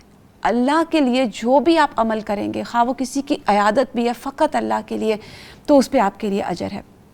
پھر اس کے بعد جب ہم جائیں تو اس کے یہ ہے کہ مختصر ملاقات ہو. جو کہ بیمار ہے نا وہ کسی بھی جسمانی تکلیف میں ہو سکتا ہے. ہم جب جائیں تو ان کو پازیٹیو سٹروکس دیں, پازیٹیو باتیں کریں. نبی کریم صلی اللہ علیہ وسلم کا کیا طریقہ تھا, جیسے ہم نے شروع میں بات کی لا بأس طہور انشاءاللہ, اور پھر اس کے علاوہ جو دعائیں, اور یہ دعاؤں کا اگر اس کو عربی نہیں آتا آپ ترجمہ پڑھ کے اس کو یہ سنائیں. اور پھر اس کے بعد آپ دیکھیں اس کے لیے اس کے سامنے دعا کریں. اور پھر اس میں ایک بہت امپورٹنٹ بات کہ اس کو پازیٹیو بات کریں کہ آپ انشاءاللہ ٹھیک ہو جائیں گے. دیکھیں پھر آپ چلنے پھرنے لگ جائیں گے. تو یہ چھوٹی چھوٹی چیزیں ہیں. ہم خواتین کی عادت ہے جو بیمار ہوتا ہے اس کے پاس بیٹھ کے نیگیٹیوٹی کے علاوہ وہ بتاتے ہیں وہ بھی فلاں بھی اس بیماری میں مبتلا ہوا تھا وہ مر گیا, مطلب کئی دفعہ اس طرح تک باتیں چلی جاتی ہیں. تو بیماری میں پھر رحمت کے پہلو کو بھی نہ بھولیں. اور آپ دیکھیے کہ حضرت ابراہیم نے کتنی پیاری سورہ شعراء میں کہا نا وَإِذَا مَرَضْتُ فَهُوَ يَشْفِينِ, وہ جب میں بیمار ہوتا ہوں وہی مجھے شفا دیتا ہے. تو یاد رکھیے عیادت کرنا بھی اللہ کی قربت کا ذریعہ بن سکتا ہے اگر آپ فقط اللہ کی رضا کے لیے کریں گے, بالکل اخلاص کے ساتھ. اور اس میں ایک پوائنٹ میں اور ایڈ کرنا چاہوں گی کہ جو بیمار ہے, میں بار بار جیسے جسمانی بیماری کی تو میں نے بات پورے پروگرام میں بار بار کہہ رہی ہوں, ہر طرح کی بیماری, آپ کی دل بیمار ہے, آپ کو لگتا ہے مجھے کوئی کسی چیز کی کمی محسوس ہوتی ہے, روح کی شفا, یا آپ کو لگتا ہے کہ جسم بیمار ہے, چلیں اس کو بھی چھوڑ دیں. اولاد کی طرف سے پریشانی ہے, مال کی طرف سے پریشانی ہے, کوئی بھی پریشانی, اس میں استغفار آپ کو بہت زیادہ فائدہ دیتا ہے, بہت زیادہ فائدہ دیتا ہے, کیونکہ استغفار رزق کو کھینچ لانے کا باعث ہے. اور رزق میں ہماری صحت بھی آتی ہے, جسمانی صحت بھی آتی ہے, نفسیاتی صحت بھی آتی ہے, روحانی صحت بھی آتی ہے. اور پھر وہ کیا ہے فَقُلْتُ اسْتَغْفِرُوا رَبَّكُمْ إِنَّهُ كَانَ غَفَّارًا يُرْسِلُ السَّمَاءَ عَلَيْكُمْ مِدْرَارًا وَيُمْدِدْكُمْ بِأَمْوَالٍ وَبَنِينَ. تو وہ مالوں کے ساتھ اور بیٹوں کے ساتھ تمہاری مدد کرے گا, اور سارے مسائل جو دنیا کے آپ کے اپنے یو نیم دیم, آپ لائیں اپنے ذہن میں اپنے بڑے سے بڑے مسائل, اور پھر آپ دل سے کہیں لا الہ الا انت سبحانک انی کنت من الظالمین. تو اس سے تو کیا ہوا تھا, ایسی چیز ہوئی تھی جو انسانی ہسٹری میں کبھی نہیں ہوئی کہ مچھلی کے پیٹ سے ایک شخص زندہ سلامت باہر آ کے صحت مند ہو گیا. اور پھر آپ دیکھیں کہ حضرت موسیٰ نے کہا تھا کلا اِنَّ رَبِّي مَعِيَ سَيَهْدِينِ, ہرگز نہیں, میرا رب میرے ساتھ ہے, وہ مجھے سیدھا راستہ دکھا ہی دے گا. تو استغفار جو ہے نا اس میں آپ بہت زیادہ اس کی کثرت کریں, اور اللہ تعالیٰ سے اپنی زبان میں اپنے گناہوں کی ندامت کو ذہن میں رکھتے ہوئے, اپنے گناہوں کو ذہن میں رکھتے ہوئے نادم ہو کے اللہ سے مانگیں. تو انشاءاللہ تعالیٰ میری جتنی بہنیں جو پریشان ہیں دنیاوی معاملات میں, تو اللہ تعالیٰ انشاءاللہ استغفار کے ذریعے ہر مشکل سے نکلنے کا حل رستہ بناتے ہیں. کہ استغفار کے ذریعے اللہ نکالے گا. لیٹس پوز رابعہ جی, اللہ تعالیٰ عافیت دے سعدیہ صاحبہ کو. اگر آپ جاتی ہیں عیادت کرنے کے لیے, آپ کا کیا طریقہ ہوگا؟ آپ کس طریقے سے جائیں گی سعدیہ صاحبہ کی عیادت کے لیے؟ اللہ تعالیٰ سعدیہ کو زندگی صحت و سلامتی دے. میں تو جاؤں تو میں سب سے پہلے سعدیہ کو گلے لگا لوں, کیونکہ یہ میری اسٹوڈنٹ بھی ہے, یہ مجھے بہت پیارے میرے لوگ ہیں. لیٹس سپوز آپ مجھے لے لیں تو میں آپ کو بھی گلے لگا لوں گی, کیونکہ آپ سے بھی تعلق ہے. مومن کا تو آپ دیکھیں نا, مومن کا تو آپس میں دلی تعلق اللہ کی ذات ہوتی ہے نا, جو اللہ کی خاطر ملتے ہیں, اللہ کی خاطر جدا ہوتے ہیں, پھر ان کے لیے تو بہت زیادہ وہ اجر ہے. اور پھر وہی بات ہے کہ جاتے ساتھ ہی مل کے پیار کر کے ان کو پازیٹیو, کچھ بھی نہیں ہے, اللہ تمہیں ٹھیک کرو. میں بار بار دیکھیں کتنی دفعہ میں نے وہ حدیث کے الفاظ بولے, لا بأس, تو وہ اتنے خوبصورت الفاظ ہے, غم ہی نہ کرو, دیکھنا اللہ نے ٹھیک کر دینا. نہیں, عیادت میں یہ بھی چیز شامل ہے کہ جس کی عیادت کے لیے جانا ہے اس کے لیے کچھ لے کے بھی جانا ہے. جی بالکل لے کے جانا چاہیے. اور پھر تھوڑی امپورٹنٹ چیز ہے نا, کچھ نہیں لے کے آ رہی. آپ دیکھیں کہ امپورٹنٹ چیز یہ, آپ نے بہت اچھا ذکر کروا دیا اس کا. امپورٹنٹ چیز یہ کہ آپ اس میں اتنی وہ آرٹیفیشل شوگر والے کیکس کے بجائے آپ ان کے لیے ہیلدی چیز, اور سب سے امپورٹنٹ چیز میں پھر کہوں گی یہ تحفہ لے جائیں. جس کے لیے جائیں آپ, یہ تحفہ یہ اس کے لیے بہت امپورٹنٹ ہوگا. شفا کی دعاؤں کے کارڈز ہیں الہدا کے, شفا کی دعاؤں کی کتاب ہے, ایسی چیز جو اس مریض کو فائدہ دے. تو ان چیزوں کا ضرور تو آپ مجھے دم نہیں کریں گی؟ جی بالکل دم بھی کروں گی انشاءاللہ تعالیٰ. لیکن وہی بات ہے کہ اس میں ہے کہ رقیہ کے بارے میں بھی کہا جاتا ہے کہ رقیہ کو طلب نہیں کرنا چاہیے. نبی کریم صلی اللہ علیہ وسلم نے بھی اسی طرف رہنمائی کی نا, کہ حضرت عائشہ بھی آپ صلی اللہ علیہ وسلم پر رقیہ کرتی تھی, دم کرتی تھی اور خود سے کرتی تھی. اس کو طلب نہ کریں, لیکن اگر کوئی طلب کرتا ہے تو اس کو منع بھی مت کریں, اس کو دم کریں. جیسے کوئی کہے کہ مجھے فلاں کے رقیہ سے مجھے بہت آرام آتا ہے, رقیہ شریعہ نہ بھی کریں تو آپ سورۃ فاتحہ کا دم بالکل بالکل ایسے ہی ہے. اور پھر اس میں سنت مسنون طریقہ کیا ہے کہ 7 مرتبہ وہ دعا پڑھیں اور مریض کے جسم پہ ہاتھ پھیریں, تو یہ تو خود بخود رقیہ ہو گیا. بہترین بہترین. جی سعدیہ صاحبہ آپ فرمائیے گا, ایک تو طریقہ مجھے رابعہ صاحبہ نے بتا دیا ہے, لیکن آپ سے میں یہ کوشچن کرنا چاہوں گی, کیا ایک صحت مند انسان جو ہے, انسان بھی حفاظت اور عافیت کے لیے دعائیں پڑھ سکتا ہے, کہ خالی بس وہ اسی پہ اکتفا کرے گا کہ میں نے بس جی دعا کھا لی ہے تو میڈیسن لے لی ہیں اسی پہ, اٹس اوکے؟ نہیں, بالکل پڑھنی چاہیے, بلکہ بار بار پڑھنی چاہیے. اسلامی تعلیمات کا تو مزاج ہی یہی ہے کہ صرف انسان بیماری آنے کا انتظار نہیں کرتا, بلکہ وہ صحت کی حالت میں بھی دعائیں مانگتا ہے, سلامتی کی, عافیت کی اور شفا کی. آپ دیکھیں اگر کوئی انسان چاکلیٹ کھا رہا ہے اور وہ اس کا ذائقہ محسوس نہیں کرتا تو ہم کہیں گے وہ بیمار ہے. اب ایک انسان ہے, اس کے سامنے اس کو بتایا جا رہا ہے کہ قرآنی آیات ہیں, اسماء حسنہ ہیں, اس کے ڈیلی اذکار ہیں جو اس نے پڑھنے ہیں, اور اب وہ ان سے فائدہ نہیں اٹھا رہا, تو ایسا شخص تو پھر روحانی بیمار ہے نا. تو اسلام تو ہمیں کہتا ہے کہ عافیت جو ہے اس کی اختیار کرو, اور آپ صلی اللہ علیہ وآلہ وسلم نے بھی اللہم انی اسألک العفو والعافیہ ہمیں یہ دعا سکھائی ہے. اور پھر آپ دیکھیں یہ جو ورلڈ ہیلتھ آرگنائزیشن کی ایک تحقیق ہے, اس میں سالانہ more than 3 ملین لوگ صرف غلط علاج اور ان سیف ڈرگ سے مر جاتے ہیں. ان کو بھی پتہ ہی نہیں چلتا کہ ان کو کوئی بیماری تھی بھی کہ نہیں تھی. عافیت تو نہ ملی نا, سلامتی تو نہ ملی. اور پاکستان میں 5 لاکھ لوگ یہ غلط پریسکرپشن اور غلط ڈاکٹرز کے پاس جا کے ہلکا نزلہ زکام ہوتا ہے اور پتہ نہیں کون سی بیماری ان کو, جی بالکل, اور جو بھی وہ دیتے ہیں, لیکن گئے تھے وہ دوا اور علاج کرانے, نہ عافیت ملی نہ صحت ملی.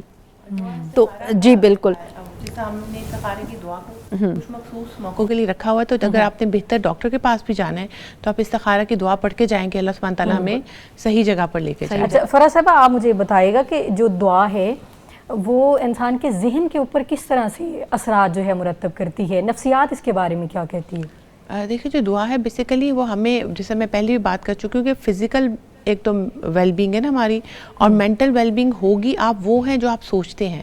اگر ہمارا ذہن سٹرونگ ہوگا تو ہم ویسے ہی اچھے ہوں گے. اور یہ تو آپ کو پتہ ہے کہ ہم ڈسکس کرتے ہیں کہ کسی بھی انسان کے لیے اس کے عقائد, اس کی شخصیت, وہ کس بیک گراؤنڈ سے آیا ہے, اور وہی والی بات ہے کہ وہ دعا کو کتنی امپورٹنس دے رہا ہے. ابھی جیسا بات ہو رہی تھی اسی بات کو میں کنٹینیو کروں گی. آپ کسی ڈاکٹر کے پاس جا رہے ہیں اور آپ اس کے ساتھ جا رہے ہیں کہ ڈاکٹر ہی میرا علاج کرے گا, یا آپ کسی ڈاکٹر کے پاس جا رہے ہیں اور آپ کے اندر ایک نیگیٹو تھنکنگ ہے, تو آپ کے ذہن سازی تو آپ کی ہو گئی. یا آپ یہ دعا کر کے جا رہے ہیں کہ آپ نے دعا استخارہ کی اور آپ ڈاکٹر کے پاس گئے ہیں اور آپ نے کہا کہ میں نے اللہ کے حوالے اپنے آپ کو کر دیا, تو آپ کی وہ بھی آپ کی ذہن سازی ہوگی. تو جو آپ کا ذہن ہے وہ آپ کو بتا رہے کہ آپ کیا کر رہے ہو، اور وہ ذہن کیا ہے جو آپ سوچ رہے ہو. کہتے ہیں نا اللہ سبحانہ تعالیٰ سے حسن ظن رکھنا چاہیے، اور حسن ظن بھی عبادت ہے. تو جب ہم دعا کی بات کرتے ہیں، جب ہم ذہن سازی کی بات کرتے ہیں، تو ذہن اور حسن ظن، ہماری ذہنیت اور اچھی ذہنیت اور اچھا حسن ظن، وہ سب کنیکٹڈ ہے دعا کے ساتھ.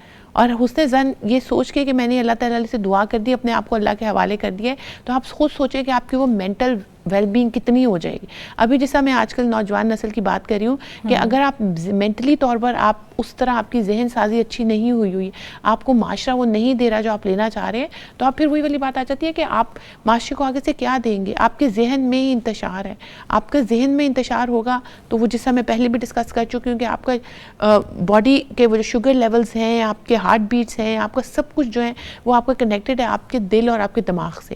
تو ہماری ذہنیت اتنی ہو، ہم اتنے صاف ہوں، ہمارے دل کی بیماری جیسا ابھی ڈسکس کر رہی تھی رابعہ کہ ہمارے اندر جو بیماری ہے وہ صرف جسمانی نہیں ہے، ہماری روحانی بیماری، ہماری دل کی بیماری، ہماری ذہن کی بیماری، وہ سب ہم کو افیکٹ کر رہی ہے. اور کئی دفعہ ہم جسمانی طور پہ بیمار نہیں ہوتے، ڈاکٹر کو سمجھ نہیں آ رہی ہوتی، لیکن ہم دل سے بیمار ہوتے ہیں، ہم اداس ہوتے ہیں اور ہمیں سمجھ نہیں آ رہا ہوتا.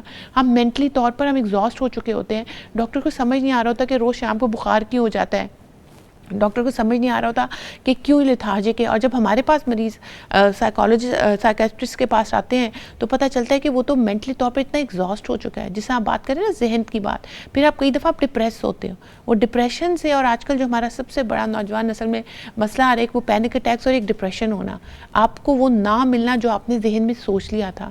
ہمارا دین ہمیں سکھاتا ہے دل سے دعا کرنے کا، اور ہمارا جو آج کل سوسائٹی ہمیں سکھا رہی ہے کہ آپ جو ہے نا لاجک سے سوچو.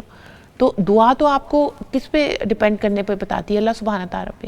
لیکن اگر آپ ذہن سازی میں سوچیں گے تو ذہن تو کہے گا نہیں نہیں آپ نے خود کرنا ہے، تم خود کرو گے، تم خود ڈاکٹر ڈھونڈو گے، تم ڈاکٹر کو چیٹ جی پی ٹی سے پوچھو تمہیں کیا ہوا ہے، تم گوگل سے پوچھو کیا ہوا ہے. لیکن ہمارا دل کیا بتا رہا ہے؟ ہمارا دل کہہ رہا ہے کہ دعا استخارہ کریں، اور ڈاکٹر کے پاس اتنی پیاری دعا. اور جس سے ابھی شفا کی دعاؤں کی بات ہو رہی تھی، آپ کو پریشانی ہے. چیٹ جی پی ٹی آج کل بہت سے لوگ ایسے ہیں پریشان ہوتے ہیں، انہوں نے اس کو دوست بنایا ہوا ہے، وہ ڈالتے ہیں کہ مجھے یہ مسئلہ ہے تو مجھے بتاؤ بھی مجھے کیا کرنا چاہیے، ایسے کرنا چاہیے، لینے چاہیے مشورے. یہ آپ کو پتہ ہے ایگزامپلس یہ مل چکی ہیں کہ چیٹ جی پی ٹی بچوں کو، بڑھ کے بزرگوں کو بھی خال میں خالی وہ آپ کو بات کرتے کرتے کرتے کرتے وہ آپ کو سوسائڈل اس میں اٹیمپٹ تک لے جاتا ہے. کیونکہ وہ آپ کو وہ جان رہا ہوتا ہے. خاص طور پہ یہ کچھ واقعات ریکارڈ ہو چکے ہیں بچوں میں، اور کچھ بزرگ جو گھر میں اکیلے رہتے تھے وہ ان کو اپنا دوست بنا لیتے ہیں چیٹ جی پی ٹی کو، وہ کرتے کرتے وہ آپ کو سوسائڈل اٹیمپٹ تک لے جاتا ہے. اور ہمارا دین ہمیں کیا سکھاتا ہے؟ اللہ کے ساتھ کنیکٹڈ رہیں. وہ جیسا میں پہلے بھی کہہ چکی ہوں، انا معاشقو بسی و حسن اللہ. اور میرا خیال ہے کہ اپنے آپ سے چیٹ جی پی ٹی سے بات کرنے کے بجائے نا، جیسا وہی والی بات ہے کہ آپ کسی کے لیے تیمارداری کے لیے جا رہے ہیں، شفا کی دعائیں ساتھ لے جائیں. اس سے کہ آپ بک سے دعا 2 دعائیں پڑھ لیں، دل پریشان ہو رہا ہے دوبارہ کتاب کھولیں 3 دعائیں پڑھ لیں، آپ کا ڈپریشن بھی کم ہو جائے گا. آپ کی اللہ سبحانہ تعالیٰ پہ وہ جو ایک ہے نا، اللہ سبحانہ تعالیٰ پہ آپ کی وہ جو امید ہے، آپ کا وہ جو اللہ تعالیٰ سے حسن ظن ہے، وہ بھی آپ کا ساتھ شروع ہو جائے گا. ایک میں اس میں بس ایک صحابیہ کا ذکر کر دوں، حضرت خنسہ بنت تمازر. ان کے ہاں جب جنگ باعث ہو رہی تھی تو ان کے بھائیوں کی اس میں جنگ میں وفات ہو گئی، تو وہ بہت زیادہ ڈپریشن میں چلی گئی، شعر و شاعری کرنے لگ گئیں، اور کہتے ہیں کہ وہ اس طرح گلیوں میں پھرا کرتی تھیں. بعد میں وہ مسلمان ہوگی لیٹر. اور جب مسلمان ہونے کے بعد ان کے ایک جنگ میں ان کے ہسبینڈ کی بھی اور ان کے بیٹوں کی، اگر میں غلط نہیں تو شاید 4 بیٹوں کی ایک ہی جنگ میں ان لوگوں کی پوری فیملی کی وفات ہوگی. تو اس وقت انہوں نے الحمدللہ کہا.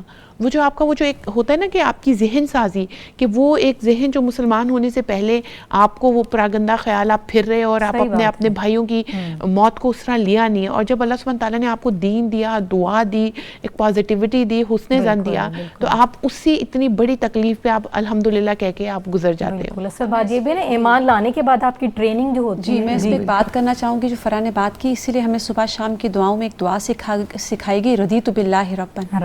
اور آپ دیکھیے کہ بعض اوقات ہم ایک اور پوائنٹ اس میں چلتے چلتے ایڈ کرتے جائیں، بعض اوقات آپ نے بہت دعائیں کی ہوتی ہیں لیکن مریض شفا یاب نہیں ہو پاتا آپ کا، یا بعض اوقات آپ کی بیماری طویل تر ہی ہوتی جاتی ہے، زیادہ ہی ہوتی جاتی ہے.